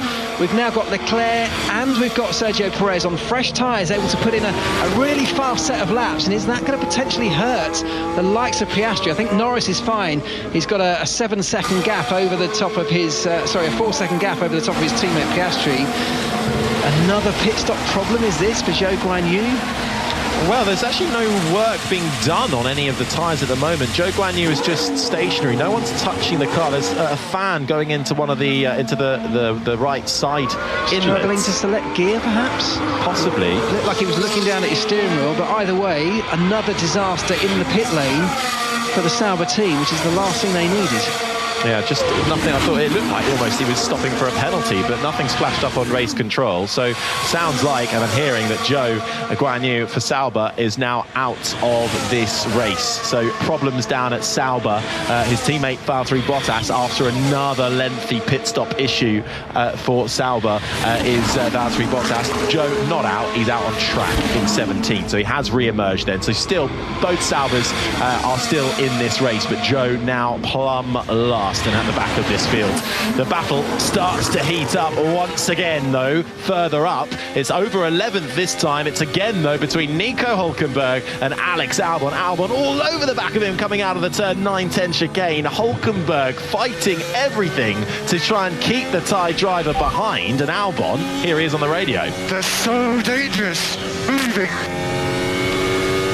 It did look like he moved slightly in the braking zone towards the right-hander of turn 11, didn't he, Hulkenberg? It was right on the edge, wasn't it? I mean, great close racing. It's the kind of thing we do want to see. We don't want this racing to be too sterile. We punish absolutely everything. That was on the limit. Was it over it? I'll leave that one for the stewards to decide, but it was close. And this is a really interesting battle because although it's for 11th right now, there is a point at stake here. Currently, it's Tsunoda in the RB sitting in that final points-paying position of P10, but Hulkenberg and Alex Albon both want it desperately and are fighting ferociously over it as well. Yeah, Gasly up in 9th at the moment for Alpine. A little bit out of sync, I think, is Pierre Gasly. Still needs to make another stop, but so far Alpine and Gasly trying to keep within the mix, depending if we get another safety car, possibly a red flag, virtual safety car. Still a lot of unknowns on lap 38 of 58. Yeah, there are, but what we can now start to see in terms of the picture up front is Leclerc on his new hard tyres to set the fastest lap of the race. He's taken almost 2 seconds out of Oscar Piastri, the McLaren in front of him. He's still got a 13-second gap, but he is closing rapidly on that McLaren, and McLaren, particularly with Piastri, will have to keep an eye on that, because if they make a pit stop now, of course they fall way back down the pack. They fall right behind Leclerc and Alonso. In doing so, they've almost lost the opportunity to respond to the Ferrari pit stop, and that's what I was talking about earlier. It now looks like Leclerc in a reasonably good position, having made that stop earlier, to use that performance and find his way getting closer and closer to the McLarens, eventually getting past them when they make their stops, back into that Ferrari 1-2 situation. I think Carlos Sainz had enough of a gap up front to not have to worry too much about his teammate at this stage, but Ferrari, I think, sitting in a reasonably good position here. Absolutely. The two Saubers still having issues, and just seeing a little bit of a wheel nut flying off of the front left from Valtteri Bottas's tyre that came off the car. Bottas feeding back out, and the two Saubers now plumb last in 16th and 17th. So that's the look at how the back of the field looks. Lance Stroll also came into the pits last time around, and he's now back out on track in 8th spot, just behind Sergio Perez. This is the sound of Piastri locking up the brakes into the left-hander of turn 13, going onto the grass and having to rally style it back onto the tarmac. Well, look, Piastri, as you said earlier, has missed that opportunity to kind of mirror what Ferrari were doing. I think that leaves them in very little option now other than to go quite long. In fact, here you go. Because of that lock-up into the last corner, you can see they're struggling, and Piastri now being called into the pits. It feels like it's a little bit too late. They haven't done enough of a tyre offset to really make that count at the end, but I think they've been left with little choice. In comes the McLaren driver. Lap 40 of 58, Piastri comes into the pits, the Aussie on home soil, as he brakes and hits the pit limiter. Big lock up and smoke from the front left as he dives into his McLaren grid spot, and the team get to work, and it's a little bit slow on the front left for Piastri, who was looking to try and break the Aussie curse and get onto the podium at the Australian Grand Prix. That podium looks like it will be slipping away from Piastri. He feeds out behind Fernando Alonso in 5th spot, as his teammate Lando Norris, who is now in 2nd, has been called to come into the pits. It's Sainz who leads. 10.2 seconds is the gap between Sainz and Norris as it currently stands. Leclerc 3rd with the fastest lap, having come into the pits for a set of hard compound tyres a couple of laps ago. Alonso 4th, Piastri 5th, Russell, Perez, Stroll, Gasly and Tsunoda still holding on to that final point in 10th. So as Lando Norris is called into the pits, that's going to leave us with that familiar sight, as it's now become in this Grand Prix at least, with Sainz up front, Leclerc 2nd, a Ferrari 1-2. And if nothing major happens, if no major incident occurs towards the end of this Grand Prix, that is how it should finish. Ferrari are in the box seat here with nothing really challenging them. Both McLarens have kind of found themselves in no man's land in terms of strategy, but perhaps that's just where they are. If McLaren can bring home a 3-4 race finish here, that will go down as a really strong result for them. I don't think they can quite challenge the Ferraris, but with the Red Bull of Verstappen out of the picture, having retired on lap 3, this could be a really strong day for both McLaren and Ferrari. Norris comes out of the pit lane, Charles Leclerc goes through and up into second. Leclerc second, Norris now third as he makes his way through the left-hander of turn 2. Carlos Sainz leads this race, has a 26-second advantage and has just been called to come into the pit. So this is working out nicely for Carlos Sainz at the moment and Ferrari. Yeah, it really has. And I guess the one glimmer of hope for McLaren fans is that Lando Norris has come out a little bit closer to Charles Leclerc, around 3.8 seconds. He's got a slight tyre offset. It's a few laps. It's not enormous. But is there any way that Lando Norris can make these fresher tyres count over the next few laps and close up to Leclerc, put him under a little bit of pressure? I'm not sure there's enough of a tyre difference, a tyre offset between the two. And what I mean by that is Leclerc, having stopped a few laps ago, slightly older tyres, will start to lose performance before Norris. On the harder tyre, which is what they're all on, they should easily make it to the end of this Grand Prix, although tyre performance will start to drop off in the last couple of laps. There could be some interest depending on who, and it could be that it falls into the hands of Lando Norris. So in the last closing laps, we saw Leclerc's tyres go out after 20 laps, start to fall away on the hard tyre. We've got around that to go. Could we start to see somebody falling away? Could we start to see Lando Norris just closing in just as he gets towards the checkered flag? 2.6 second stop for Carlos Sainz, who feeds out and retains the lead. Charles Leclerc now in second, the two Ferraris on new hard compound tyres. Norris is third. Piastri's just made a nice move on Fernando Alonso to get himself up into fourth. Alonso now into the pits at the end of that lap to get rid of his current medium compound tyres and stick on a new set of hard compound tyres. Nice quick stop from the Aston Martin pit crew, 2.6 seconds, and Alonso feeds right back out into the fast lane. And this is the sound of Piastri lining up Alonso. It was into the right-hander of turn 11. Alonso defending, and quite aggressively so. Piastri forced to take the wide line into turn 11 and then cut back to have the inside for turn 12. Alonso squeezed it right to the very edge, and in a game of chicken, Oscar Piastri won out. Yeah, good stuff between the two. Good close racing, really excellent stuff. That's what we like to see. That big tyre offset, of course, making all the difference. And Alonso now forced into the pits to get a fresh set for himself. The person I'm looking at with, I guess, a bit of disappointment really here is Sergio Perez. Hasn't really been able to make enough of a difference. He's still sitting behind George Russell. Sergio in 6th place, having made 2 stops. Russell only made the 1 so far. And we're really expecting more from Sergio in this Grand Prix. It's a circuit where it is not the easiest to overtake, but he definitely can do it. It's got high-speed sections all over the place, and that's what really suits that Red Bull that Sergio's sitting in right now. But he hasn't been able to make enough of an impact for me.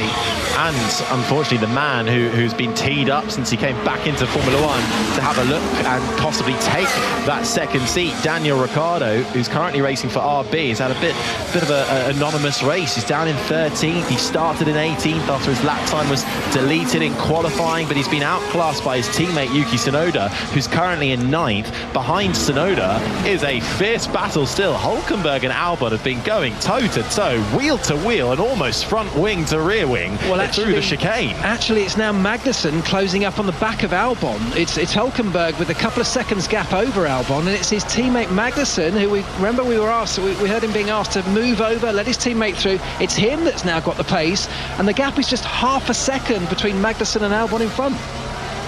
Russell on the radio saying tyres are feeling good. This is the sound, you're absolutely right, of K-Mag, the man who debuted here 10 years ago for McLaren and got onto the podium at the time, the first rookie to do that for McLaren since Lewis Hamilton. Hasn't quite gone the way in terms of more podiums for Kevin Magnussen, but a sterling job in Saudi Arabia, having to sacrifice his race, having already sacrificed it with 2 10-second time penalties, but playing the team game in order to secure Nico Hulkenberg a 10th place finish, and a vital point for those in the bottom end of the constructors. And Magnussen now with the advantage over Alex Albon seems to be carrying more pace than the Thai driver in front in that Williams, the sole remaining Williams. Albon, who had a huge crash in practice on Friday and wrote off the chassis of the car into the right-hander of turn 11. Magnussen late on the brakes down the inside. Albon sees him at the last minute, allows him just enough room. Magnussen deep diving it, didn't quite pay off on that occasion, but he's still right on the rear end of the Williams in front of him. It's a Haas versus a Williams. It's Albon in front, it's Magnussen behind. His teammate is within sight, just coming through turn 1 now is Hülkenberg in 10th. Magnussen will get the DRS. Can't make it work on that occasion. Through the left-hander of turn 2. The next opportunity will be down into the right-hander of turn 3, but he doesn't seem close enough on that occasion. That was a huge lunge from Magnussen, really, really close. Left front wheel to right rear wheel, as it was by the time they got to the apex, just about keeping away from each other and getting through unscathed. This is a battle that's going to rage and rage over the next couple of laps, because there is a lot at stake. That final points-paying position, even the last 2 points-paying positions, given the rate of attrition we've had toward the within the top 10. Verstappen dropping out on lap 3, Hamilton dropping out with engine failure later on. They are 2 almost guaranteed point scorers that are now out of this race. There he goes. Here comes Magnussen round the outside into turn 9 with the aid of DRS, makes the move stick and then gets the effect of DRS again as he boosts his way out of turn 10 and down towards the right-hander of turn 11. Kevin Magnussen secures 11th for Haas in front of Alex Albon. Now 3.3 seconds between Hülkenberg and Magnussen, so this could be perhaps an intriguing battle to watch play out over this last part of the race, whether he can close up to his teammate. Also, will the team ask him to swap back? Well, will he repay the favour? Will Hülkenberg repay the favour? He's already said he'll do something along those lines if he had to. Repay the favour to Magnussen, who of course sacrificed his race to allow Hülkenberg to score the point last week. They're now in the reverse situation. As this stays the way it is, it could well be that it's Hülkenberg that moves over to let Magnussen take the place. It will certainly be a test of teammates' will, won't it? That battle will keep you up to date with how that's going between the 2 Haas cars, 10th and 11th. Tsunoda at the moment on course to score 2 crucial points for RB as well if he holds on to 9th. It's Sainz who currently leads this race. Only 5 seconds though between himself and Charles Leclerc, but Sainz has just taken the fastest lap of this race, gone a couple of tenths quicker than his teammate Charles Leclerc managed when he had it a few moments ago. Norris is 3rd in front of Piastri, Perez the top 5, then comes George Russell, who's coming into the pits. Yeah, so into the pits then for the sole remaining Mercedes. Decent stop, 2.5 seconds. Fresh set of tyres on. They've got, just over 12 laps to go in this race. And that now puts Russell back in 7th place. So he's ahead of Stroll. He's sandwiched between 2 Aston Martins. It's Alonso in front of him. Is there anything he can do from there? Around 3 seconds the gap between himself and Alonso. Alonso on much older tyres. This is a real battle that actually gives George Russell some interest in this race. Something to really fight for moving forward. It's not for the race win, it's certainly not for the podium, but it could be for more points. And I think Alonso, who had a slight alternate strategy at the start of this race, it really came in towards him when we had an early virtual safety car. Actually, I wonder if it's going to be really now tight between the Mercedes of Russell and their customer team in Aston Martin.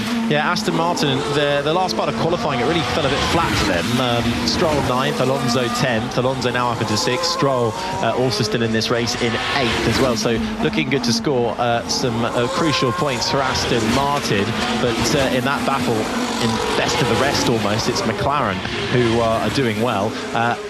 They are 3rd and 4th. Ferrari looking to try and seal the deal here and get a 1-2 finish. 5.4 seconds between Sainz, who leads this race, and Leclerc. Norris, Piastri, 3rd and 4th. Perez, the top 5. Alonso, Russell, Stroll, Tsunoda, Hülkenberg, the top 10. Then comes Magnussen.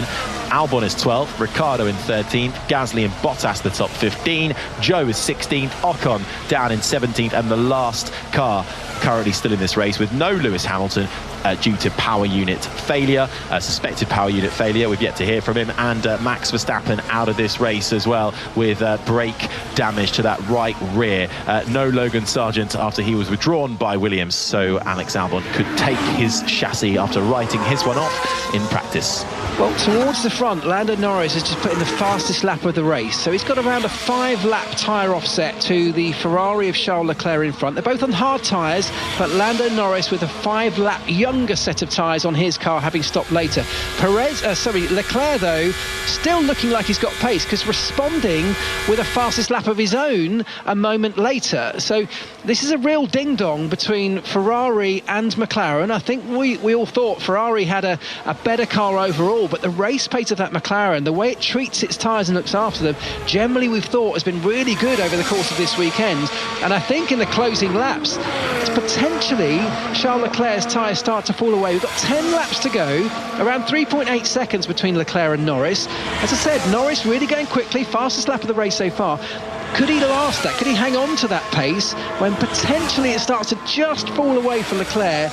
And therefore, could the last couple of laps really get interesting between those two? Yeah, that's a really good point. I wonder if Leclerc is just pushing a little too much, perhaps, because you're right. There's absolutely nothing between his last fastest lap around for Leclerc, 1:19.999, and Lando Norris with a 1:19.971. So a couple of 100,000ths of a second between them. But the gap between Leclerc and Sainz has kind of maintained around about the 5.5 second mark. So that makes me think, is Leclerc pushing a little bit and Sainz is just managing with his tyres? He's out in front, doesn't need to push too much with 10 laps to go. Yeah, I think that's exactly what's happened. Carlos Sainz is very much under control. Since we've lost Max Verstappen in this race, he's been able to control the pace, he's been able to control his own race.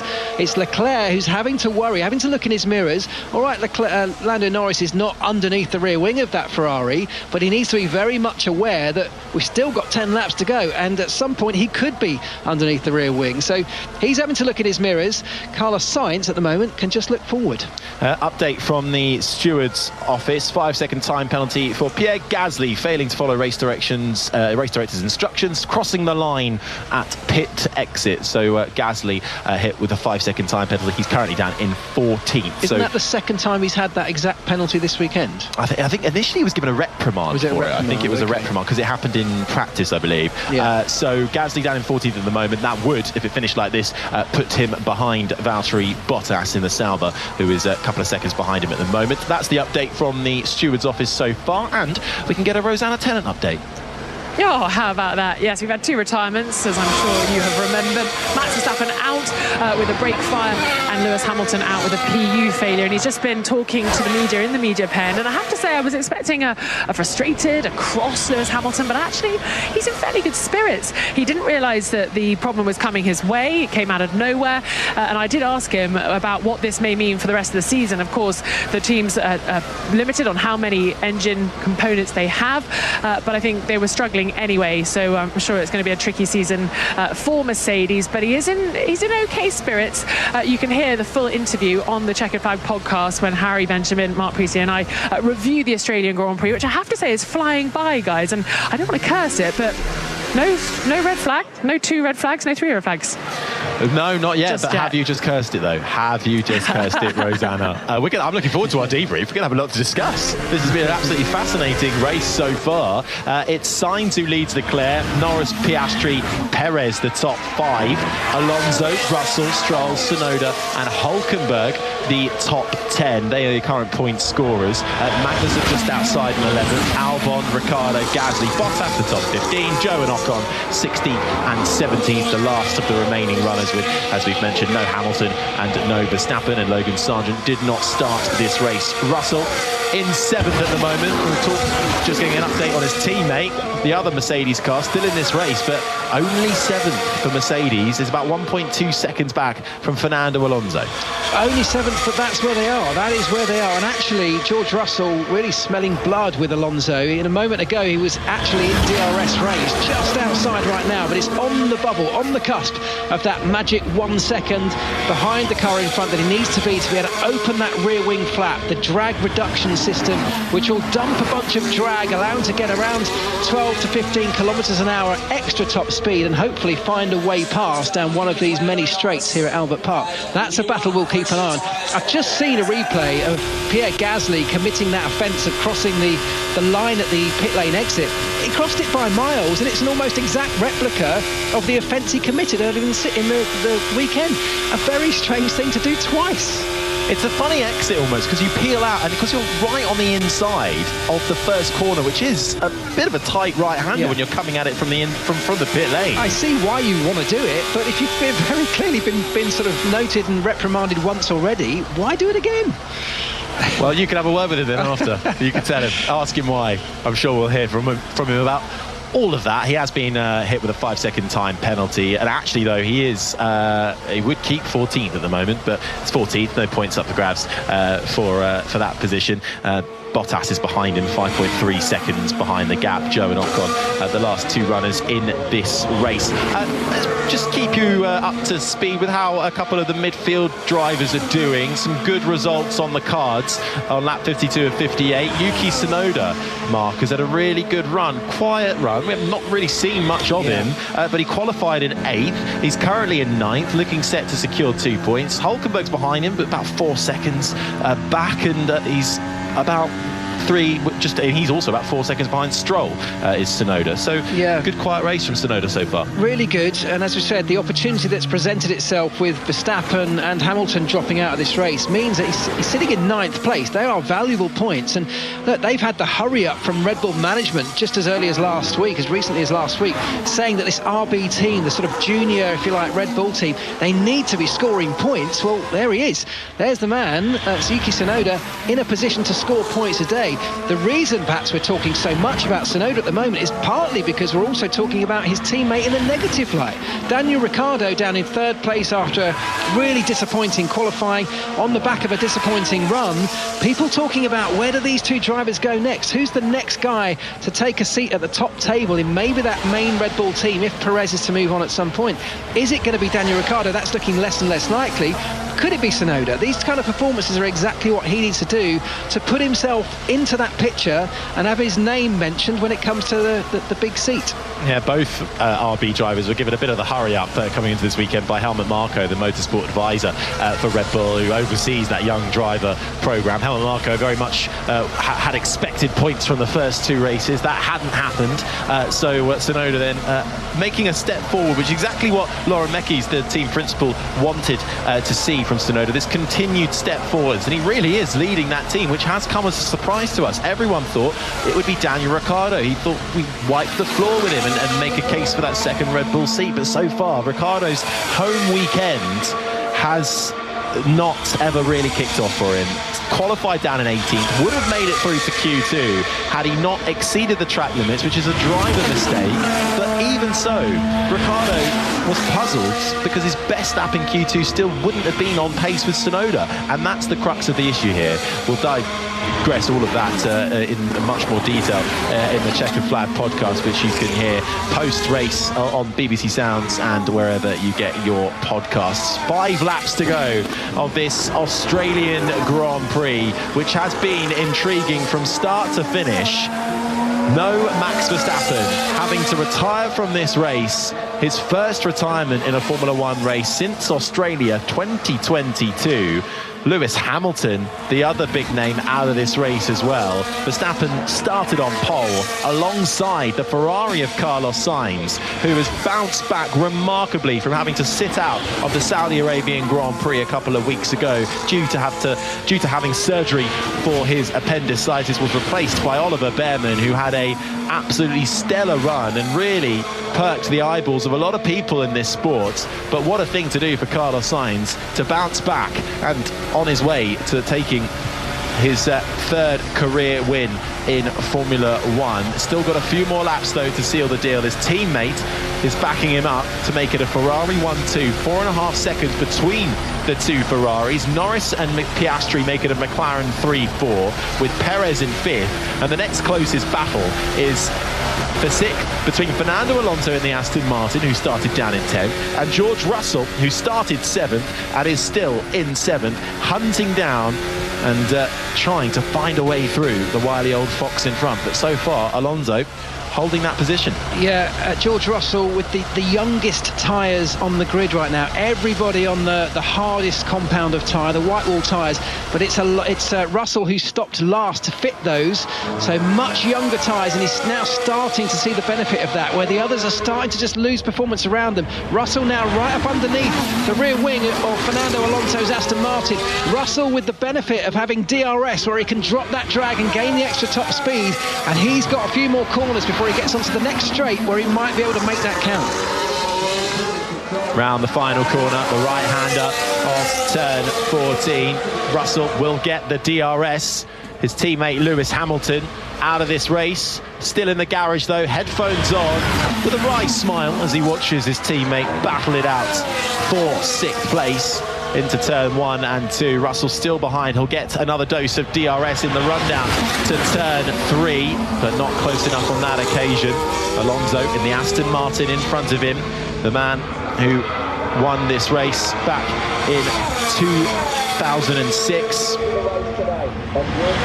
He's doing a good job, Alonso. Really solid defence over the last few laps. And I don't just mean sort of weaving position his car. I mean actually delivering the right amount of performance at the right time. Now he's finally coming under genuine threat from George Russell. Is he able to make that Aston Martin wide enough to keep the definitely the faster of the two cars, the Mercedes behind him? That's another lap where he's managed to do exactly that. Can he hold on? Even with DRS for the Mercedes, he's putting his position, making his car as wide as he can be and making it very, very difficult for George Russell. At some point, George Russell is going to have to make a big lunge, I think, to make this move happen. Mercedes power in the back of both of these cars. One the works team, the other the customer. Here's Sainz.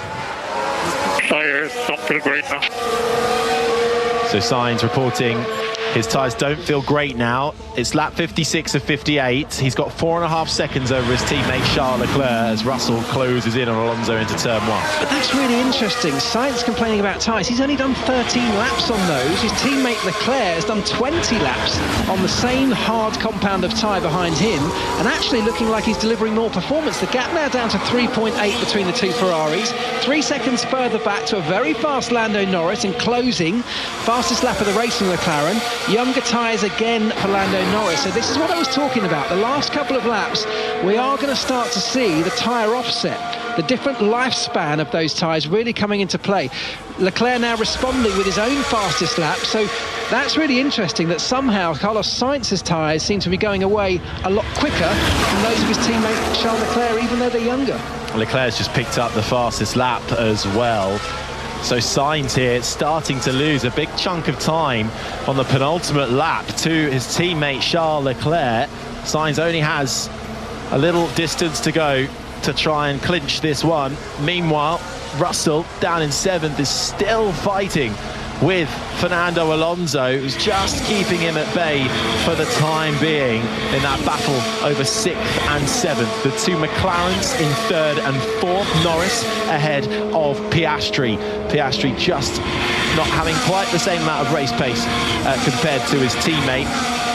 Out in front though, it's still Carlos Sainz, 3.5 seconds the gap between himself and Charles Leclerc, but Leclerc is now catching him, with Sainz reporting on the radio that his tyres don't feel great now.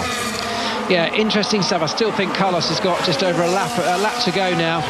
So all he's got to do is see this out. It shouldn't be a problem for him at all. The biggest point of interest here, I think, is Russell and Alonso, who are all over the back of each other. Oh, big crash It's for George Russell, and he's sideways. The car has been flipped on its side, both wheels, and that's on the exit of turn 6 where Albon had his huge crash. That's going to bring out, and it has done, the virtual safety car. It should really bring out the full safety car. We'll finish this race under yellow flag, slow conditions. Sainz will seal the win. That might even bring out a red flag, you know. Cars are struggling to get past. His car's landed on its side across the racetrack. This could well be the end of this Grand Prix. Russell says he's okay on the radio, And that's going to promote Hulkenberg up into 9th, Magnussen up into 10th place as they all try and navigate their way so slowly. The car is pitched up on its side because the front left wheel is underneath the front end of the car. Russell has said he's okay, and it's been speared across the track after running out of the exit of turn 6. Same place, isn't it, that Alex Albon had his monumental crash in FP1 that wrote off his chassis, destroyed the weekend for that Williams team, particularly for Logan Sargent. It's the same place. The same thing seems to have happened to George Russell. What an end to this race. We are under virtual safety car. This is the final lap. I think Carlos Sainz is going to come round and complete the lap, take the checkered flag, but what a way to finish it. We should finish this race then under virtual safety car with just a couple of corners left for Carlos Sainz. But Russell then in his pursuit of Fernando Alonso over that 6th place, almost reminiscent. Charles to come close to me and we celebrate this one together. Sainz on the radio there, wanting to celebrate as a team.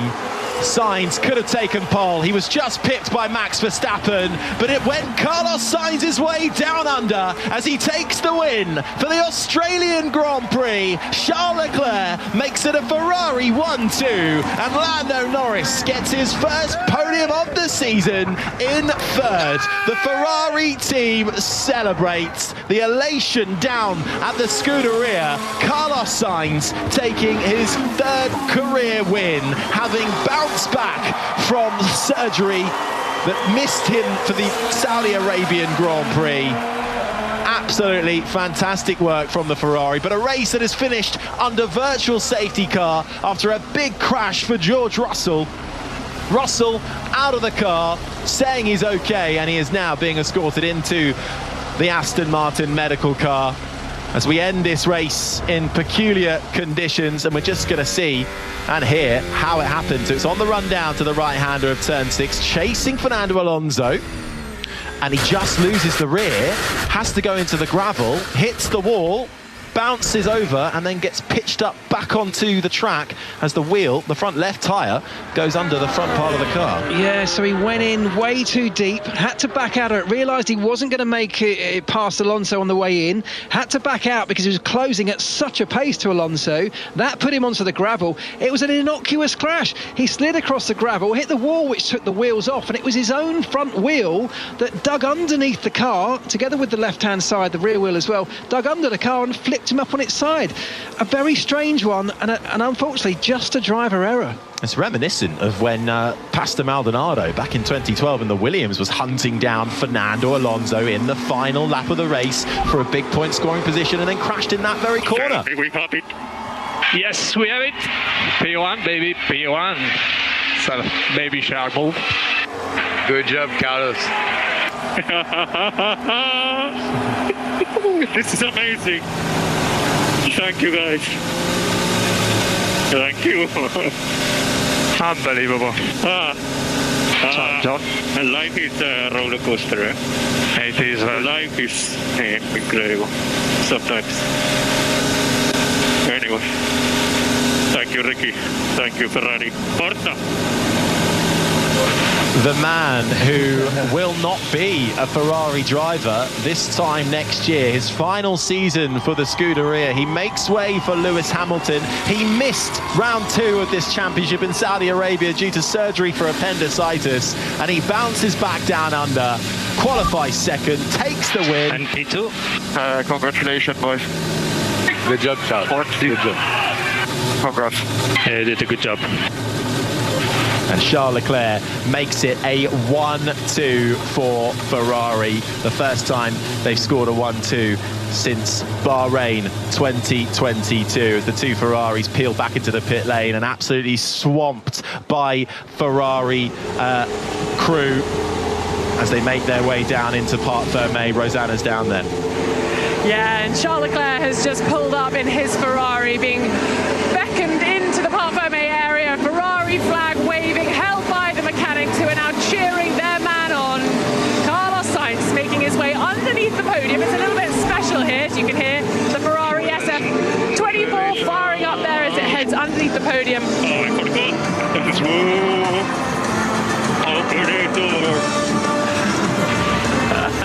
From smooth operator and a smooth operation. There is Carlos Sainz, our race winner. Charles Leclerc just hopping onto the weighing scales to be weighed by the FIA, and Lando Norris is now getting out of his McLaren in Parc Fermé as well. He's just putting his steering wheel back in, and then he's going to hop out of his McLaren. Lots of people down here trying to get a glimpse of the top three. All the photographers snapping away, music blaring, and a lot of the fans you can hear on the other side of the pit straight cheering on their feet. A lot of papaya cheering on McLaren this weekend. Of course, their home hero Oscar Piastri here in Melbourne. They would have wanted to see their guy on the podium, but they'll have to settle for his teammate Lando Norris. And Carlos Sainz just getting out of the Ferrari now. I imagine it has been a seriously intense weekend for him, recovering from that appendicitis. He's slow to get out, but when he does, can't wait to see how he celebrates. Gingerly stepping out of the car. I wonder how those 58 laps felt. My goodness me. A fist pump for a mechanic there. And now he's fist pumping the sky. Big cheer here in Melbourne. Throws the gloves to the mechanics in the crowd. Being chased by the cameramen, helmet still on. There are Ferrari flags, Italian flags being waved high. People holding their smartphones up in the air to try and get a picture of what's going on. What a moment for Carlos Sainz, Harry. Fantastic work from Sainz. There isn't a smile, but there are smiles to be seen for as long as the eye can see, hugging each and every team member as he makes his way to be weighed. Well, he's just in his celebration, he's thrown his own gloves into the crowd before he's been weighed, and he can't do that. He's got to get on the scales with all of his kit. I'm sure they'll find them and get them back again, but that's emotion of running away with him. You can see what it means to him as well as he takes his helmet off. His father, the rally legend Carlos Sainz, embraces his son. And Lando Norris, his good friend, former teammate, straight over to congratulate him and share a hug. And now he makes his way over with the FIA marshals and has delivered his gloves that he threw into the crowd. So well done to that mechanic for making sure there's no post-race drama there. And what a fantastic race that was. It was intrigue. It was not quite what we expected. There was reliability issues. We saw that Red Bull and Max Verstappen are not bulletproof, and in the end, Carlos Sainz, who has shown brilliant pace so far this weekend, was able to benefit. He takes the win in front of Charles Leclerc. Lando Norris third and Oscar Piastri fourth. Sergio Perez in the sole remaining Red Bull only fifth in front of Alonso sixth. Stroll gets seventh, and thanks to George Russell's last lap crash, it's 8th place for Yuki Tsunoda, 9th for Nico Hülkenberg, and 10th for Kevin Magnussen. Crucial points for RB and Haas. Alex Albon and Williams just missing out in 11th. Daniel Ricciardo finished in 12th ahead of Gasly. Bottas, Joe and Esteban Ocon 16th and last of the finishes, with George Russell crashing out on the final lap. Lewis Hamilton 18th and Lewis Hamilton retiring, and Max Verstappen also retiring. Well, we can hear from the top three drivers, starting with Carlos Sainz with good for Steiner. Result. I mean, this was vamos, Carlos. This was vamos. This was maximum you could get. First of all, how do you feel because of your appendicitis? How you feel? I see you pretty fit, but tell me. Yeah, thank you. Thanks very much. It was a really good race. I felt really good out there. Of course, a bit stiff, and especially physically. It wasn't the easiest, but I was lucky that I was more or less on my own, and I could manage my pace, manage the tires, manage everything, and it wasn't the toughest races of all. But yeah, very happy, very proud of the team, happy to be in a 1-2 with Charles here. It shows that the hard work pays off, and yeah, life sometimes is crazy, you know. What happened at the beginning of the year, then the podium in Bahrain, then the appendix, the comeback, the win. It's a roller coaster, but I loved it, and yeah, I'm extremely happy. Yeah, I'm sure it was made easier by leading out there, your appendix, pain, everything. It's just a great feeling. At what pain? I think I will recommend all the drivers to take it out this winter. If I would be you, I wouldn't do that, because maybe they can go faster as well. Yeah. But when you were behind Max at the start of the race, did you see that he was had a struggle when you overtook him? It didn't seem that he was struggling. He just drove past once he got the DRS. Yeah. So could you see something or not? I don't know. I felt like I could keep up with him on the first lap and try and take DRS just to make sure that DRS around here is super powerful. Then he lost the car into turn 3, and there was my chance to get close and attempt an overtake. And then as soon as he was behind, I think he started struggling with the brakes, and that was it for him. A pity, because we would have had, I think, a very good fight for P1 today. But, I'm happy to take the win. He's had plenty of them, so yeah, happy to be back here. Absolutely, you won the race. He didn't lose it, you won it, So at what stage did you know that you are out there to go and win it? I think from lap 2, when I was leading, I said with the pace I had yesterday, I knew I could get it done. Especially in clean air, manage the tires. I could get it done. Then obviously the risk of safety car and red flag here was always in the back of my mind. But luckily it was a clean race, and not too much happened. Obviously sorry for George there at the end. It looked like a big one. I hope he's okay. And yeah, I could finish the race, win it, bring it home. A great feeling. I'm sure you go out and party with the Ferrari guys after this 1 and 2. Congratulations again, Carlos. Thank you.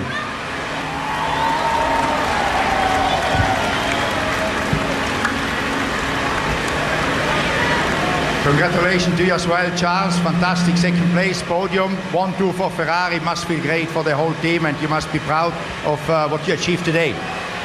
Yeah, it feels good mostly for the team, of course. I mean, first and second didn't happen since Bahrain 2022, which are very good memories we have, and it's amazing to be able that we can do that. Carlos has had an incredible weekend to come back after his surgery. He's done an amazing race. On my side, I struggled a bit more in the second stint with the first hard. There, I don't know, I didn't manage the tyres well. But then the last stint was more positive. But first and second was the best we could do. I saw, did you at any stage think you can attack Carlos, or was it always pretty sure that you cannot get to him, but you could hold off the McLarens? At any stage, did you feel that you can attack Carlos, or was he too far ahead?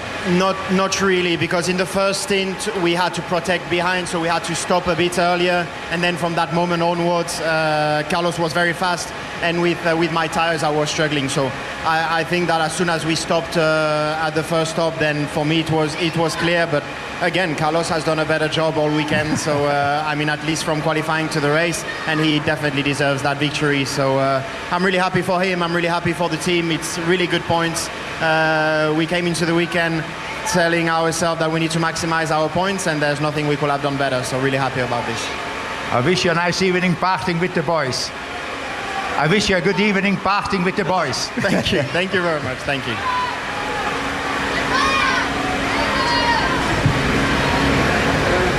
Good job, Lando. Congratulations to the podium. Must feel good, huh? Must feel good to be the second force this weekend as a team, and especially for the team, it's great. So out there at any stage, did you think you can get to 2? No, it was a very good day for us. I'm very happy, proud of the team. P3 and P4 is a lot of points in the championship, so that's the first thing. We missed out on Charles. I think our pace was a little bit better. He undercut us in the first stint, so maybe a little bit of hope for second place. I think our pace was strong enough today. But Ferrari and Carlos did a very good job, so hats off to them. They've been fast all weekend, and I felt good. I felt like I could manage the tires very well today, and that was a good step. Probably wasn't expecting to be on the podium, so I'm very happy. I was expecting you on the podium, I said that McLaren will be on the podium, so. But you must be confident now for the team going forward to be in a good position, always to fight for podiums. Yes, I mean it's clear that this circuit suits us a little bit more, so we've been able to push and unlocked a little bit of speed. But it's still another step to Ferrari and to Red Bull. They're 1 or 2 steps ahead of us still, so we need to catch up.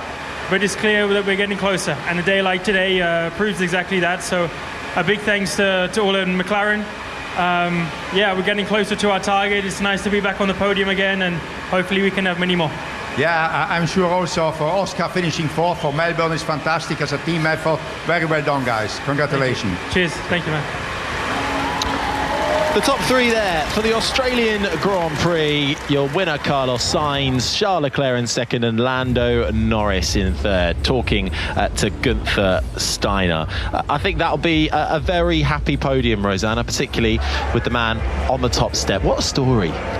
Yeah, absolutely. It's been an incredible recovery from Carlos Sainz. If we think back to the Saturday, of course, because we raced on a Saturday in Saudi Arabia last time out, and Carlos Sainz gingerly walking into the paddock having had surgery on that appendicitis.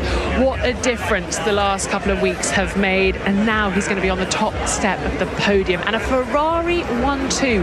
I mean, guys, when we came into this weekend, we knew that their team principal, Fred Vasseur, thought that they would be front runners this weekend. Did you have them down as a 1-2, though? Oh, come on, did anybody? I think I'm pretty sure my predictions were Sainz, Leclerc and Norris from memory.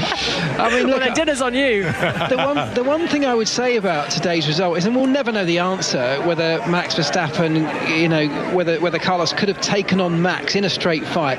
He did an amazing job to get ahead at the start. He did exactly what he needed to do. The moment he got DRS at the end of lap 1, he put it to great use. We don't know if there was an element on Max's car that was slowing him down with that brake problem that he had, and maybe that was part of it, who knows.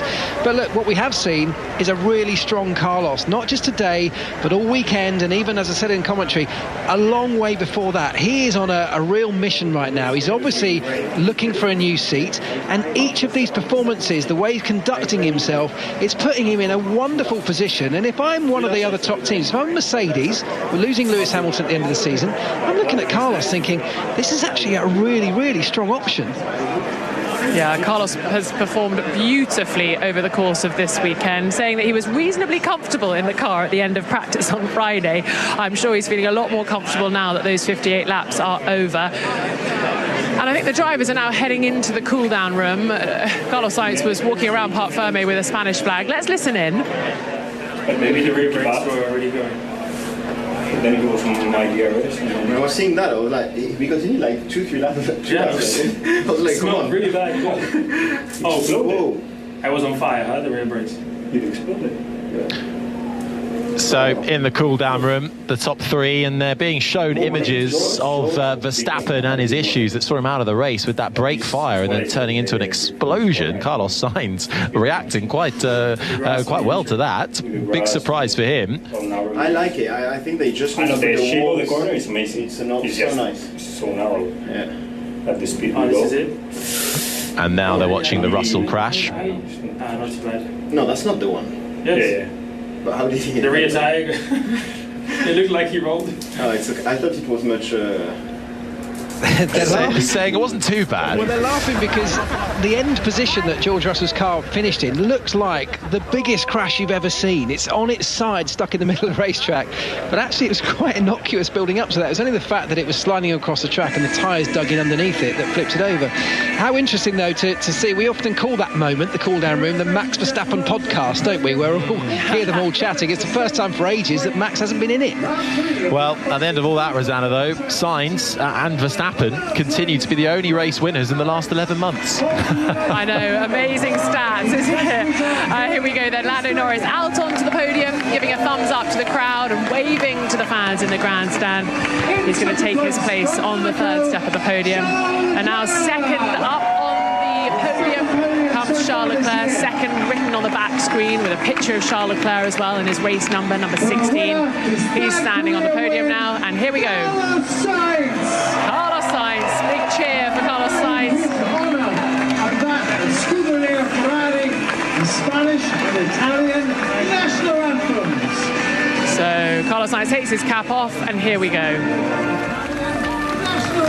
Well, it's now time to hear the celebrations for Carlos Sainz, the Spanish national anthem.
the Spanish and Italian national anthems playing out for Carlos Sainz of Spain and, of course, Ferrari of Italy. And you can really hear the actual soundtrack over the crew and the mechanics and all those in Ferrari raising their voices to sing it loud. And the passion they have is outstanding, Rosanna. There's a smile in everyone's face in that crowd.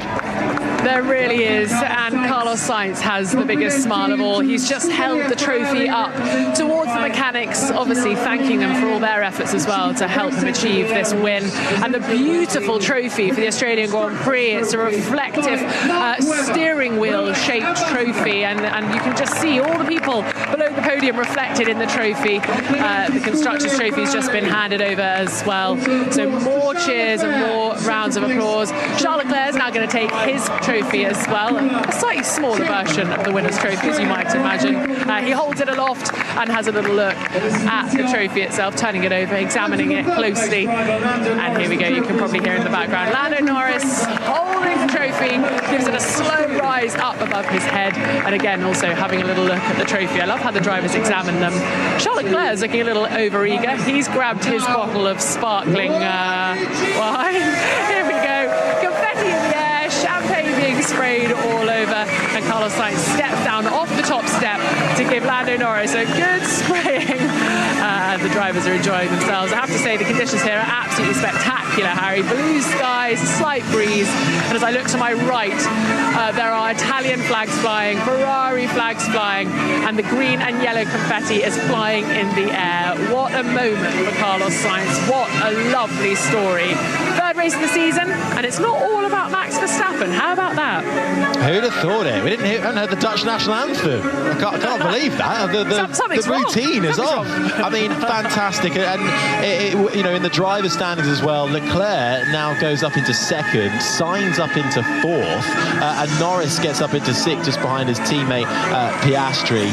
Ferrari as well, only 4 points behind Red Bull in the constructors. So this is a big race for a lot of those teams behind Red Bull. We're going to talk about this for a while. Looking forward to digesting it all. Absolutely. The Checkered Flag podcast is going to be a really juicy one. The drivers are just gathering together for a photo on the podium, and I have to say, as I turn around and look at the stand behind me, it's just filled with photographers all training their lenses on these three drivers, and of course one of the Ferrari representatives as well up there collecting the trophy. And as I look over the start-finish straight, the fans are still absolutely glued to the action, and they have been all weekend long. It has been so busy here at Albert Park Circuit, and I think this race is for the fans, isn't it? Because I think secretly everyone's enjoying the fact that there wasn't a Max Verstappen on the top step of the podium. And I know that sounds a bit mean, but I think this was a good day for Formula One. It's been a really interesting day for Formula One. I mean, not if you're a Max Verstappen fan, clearly, or Max Verstappen himself. But yeah, you're right. It's been, I don't want to use the word monotonous because I don't want to take anything away from the success that Max Verstappen and Red Bull have achieved in recent times. But I think if you're watching this sport, it is nice to see opportunity presented to others, and look, it was Carlos Sainz that took it today.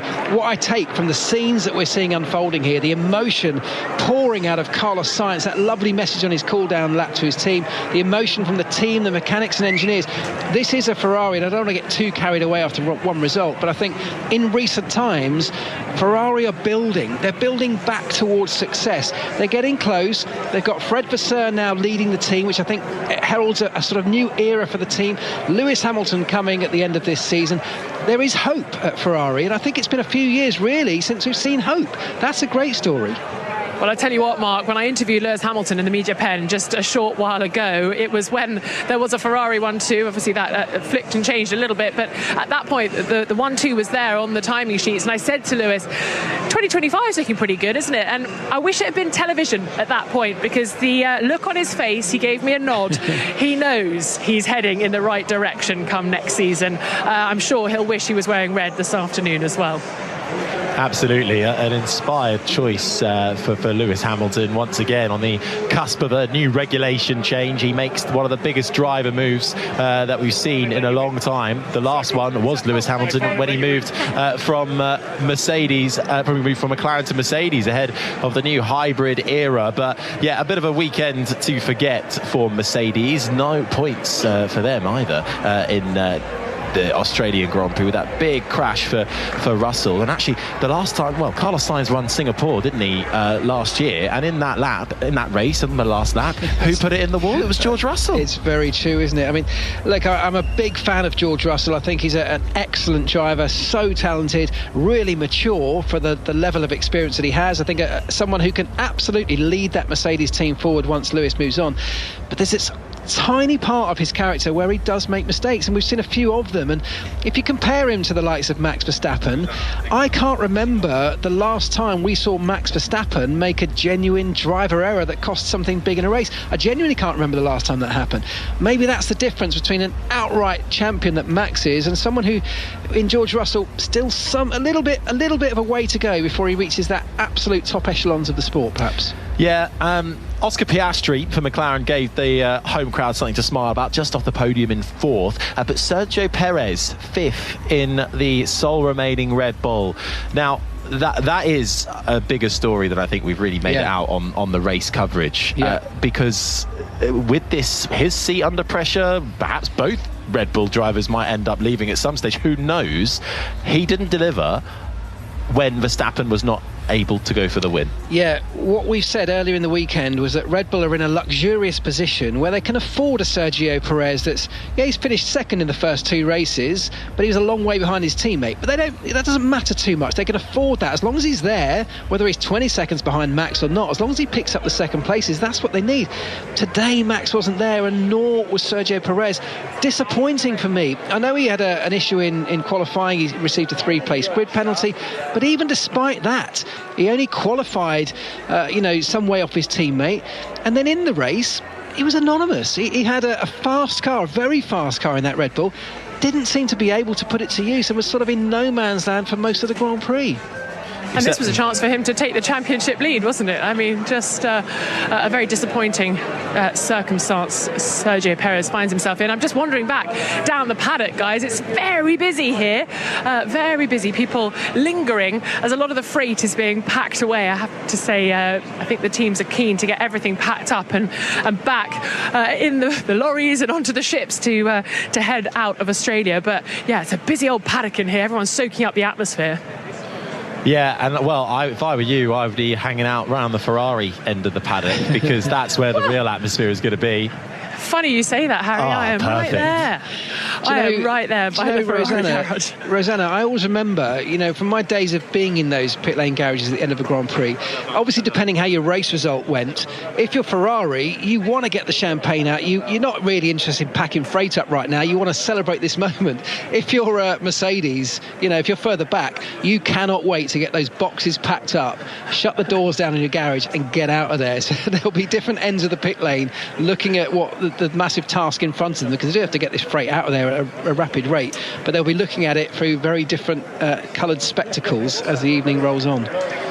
A lot of media trying to grab a word with Carlos Sainz Jr.'s father, Carlos Sainz Sr. He's having a chat with some of the German media. A big weekend for their family, because of course to go racing after having had major surgery, which I'm going to call having an appendix removed major surgery, that's a big thing to watch your son go into a Formula 1 car and put themselves through high G levels, through the stress of a race weekend, and for him to come out on the top step of the podium at the end of it all. What an emotional moment for the Sainz family. Yeah, it really is. And they're so likeable. You can't help but like the Sainzes, and especially Carlos Sainz Jr., having to scrap around now for a seat next year, having been ousted through no fault of his own. But when a 7-time world champion comes on the market, fair play, you go and try and get him, don't you? But what's interesting is that Friday, Carlos Sainz was about 0.4, half a second off the top runners. Wasn't really there, but he was really bedding himself in. Then qualifying, came alive and was quicker than Leclerc, and was really providing some jeopardy for a pole position that wasn't going to go the way of Max Verstappen. Go for it. I've got McLaren CEO Zak Brown. Well, congratulations on the podium. That was a really fun Australian Grand Prix. I think we all enjoyed it. Yeah, it was good. Good to be on the podium. Lando and Oscar drove great. Our pace was pretty strong. Not quite strong enough for the red guys, but it was close. It's encouraging. And a tough call to switch the drivers, especially with the Australian fans here. Are you a bit worried for leaving the circuit this evening, Zach? No, all will be good. Obviously, Oscar's a huge fan favorite, but they ended up being on different strategies because we responded to when Leclerc pitted. So Oscar was a little quicker at the start, and Lando's strategy was a little bit quicker the second half of the race. So that's just how it played out. And what does this mean for the rest of the season and the upcoming races? Are you feeling confident about Japan and China? Yeah, I think Japan will be strong. We were really strong in there last year. I think that circuit will suit our car. So, yeah, we're encouraged. First podium of the year, and pretty sure it won't be our last. Well, enjoy the celebrations. Thank you. There we go. Zak Brown, CEO of McLaren. A big weekend for him, extending his tenure at the team, taking him right through to 2030. And what a way to kick that extension off with a podium. Their first podium of the year, as Zak said. And a difficult call, actually. Team orders coming into play. But as he mentioned, it was due to the strategies that the different drivers were on. But always tricky in front of a home crowd to tell the home hero to move over. Yeah, but I think that's understandable. I mean, you say first podium of the year for McLaren, first podium in Melbourne for 10 years since Magnussen and Button. And Piastri... All right, stat man. I know. But also the one that got me, we saw Marc Webber, who is Oscar Piastri's manager, on the podium, handing over the trophy to the winning constructor. Piastri with that fourth finish, well, that's the best an Australian's ever done it equals what the Australians have done around here with his manager Marc Webber and also Daniel Ricciardo as well. So a nice little Aussie stat, but they can't seem to get past that fourth place marker. Do you think Oscar will go on the podium regardless? Do you think he'll go and have a little step up there and a photo, as is customary? Yeah, why not? I mean, it is a really strong result for McLaren, isn't it? I mean, Ferrari have clearly had a very good day, but I think let's not take anything away from McLaren as well. That's a really strong result from them. And they've beaten the sister Red Bull fair and square. All right, Max was taken out of the picture, but they still had another Red Bull to beat, and they've done that convincingly. And in terms of those four teams, the McLarens, the Ferraris, the Mercedes and the Aston Martins, are you starting to understand the pecking order a little more? Of course, Mercedes taking themselves out of contention with that power unit failure and George taking himself out by running into the wall.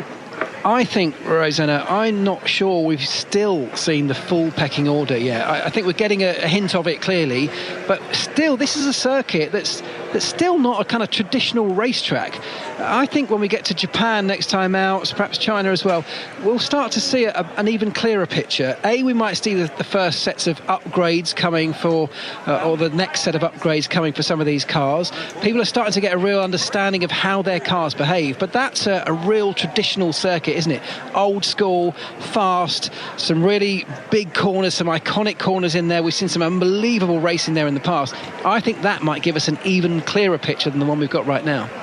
And it's funny, isn't it, that we're heading to Japan next? That's normally positioned sort of October time in the calendar, being brought forward to April this time around. And it's funny to be bringing upgrades to Japan. We don't normally say that. It's normally the first European race in Barcelona, isn't it? But the teams are having to really rejig the logistics and their development race this year. Yeah, it's a weird one, isn't it? And they've also got to think continually about the cost cap, and also China when we get there as well. That will be the first of the sprint races that we have this season. So that's another interesting one where they only get one practice session all of a sudden. So do you bother bringing an upgrade or not? So it's getting into a really interesting part of the season. It's Japan, China, then Miami, and then we get to the European round. Imola kicks things off the European season. I quite like this sort of start to the year, though, because they are all such different tracks. So we're going into each weekend not quite sure what that pecking order is going to be. But, I think it is fair to say at the moment it is Red Bull, Ferrari and then McLaren. Yeah, I agree with you, Harry. You're talking sense as I'm just watching Carlos Sainz, your race. Yeah, I'm enjoying it while it lasts. Carlos Sainz being walked through the paddock, and there's a boom overhead, and you might be able to guess who that is. That is, of course, the Netflix documentary makers following him. What a story. That's going to be an episode, surely, on Drive to Survive next time out. Verstappen's Downfall. That's the title. I can hear it, see it now. Yeah. Where it all started to unravel for the three-time world champion. Oh, yes, absolutely. Well, we said that in Singapore, didn't we? We were all thinking last year, Singapore, suddenly there was a bogey track for Max Verstappen and Red Bull, and then, of course, he got it all back on track, and things were fine, weren't they? They were absolutely fine, I would say. This is a blip, isn't it? If we're going to be really honest, this is a blip for Red Bull and for Max Verstappen. It was a technical error. As I just said before, I can't remember the last time I've seen Max Verstappen make a mistake, and he didn't do that again today. There was a technical problem with his car. So I think, we don't know what the result would have been, but we do know that if he'd remained in this race, he'd have absolutely been a contender, and there'd have been a real fight at the front for that win. I don't know whether Carlos would have been able to do it, but he would have absolutely had Max up there somewhere. So I suspect that to be the case next time out too. Yeah, and some work to do for the Mercedes team. A really difficult DNF, a double DNF for them. They're going to want to bounce back strongly in Japan, a circuit that Lewis Hamilton loves. Yeah, absolutely. He's really going to want to try and bounce back, but high-speed corners will continue to be the issue, though, for them. Well, just a recap on your top 10 then. It was Carlos Sainz who won down under the Australian Grand Prix, going to the Spanish driver ahead of his teammate Charles Leclerc. A Ferrari 1-2 ahead of Lando Norris in the McLaren. Then it was the home hero Oscar Piastri ahead of Sergio Perez, unable to capitalise when his teammate was out. Fernando Alonso P6 ahead of his teammate Lance Stroll. Then Yuki Tsunoda, Nico Hülkenberg and Kevin Magnussen rounding out the points. My thanks to Marc, Priestley and Harry Benjamin, who talked us through the last 58 laps of the Australian Grand Prix. I've been Rosanna Tennant. Coming up from 7 a.m, it's Sunday Breakfast with Chris Warburton and Ellie Allroyd. And this has been an IMG production for BBC Radio 5 Live. Next, it's 5 Live Science.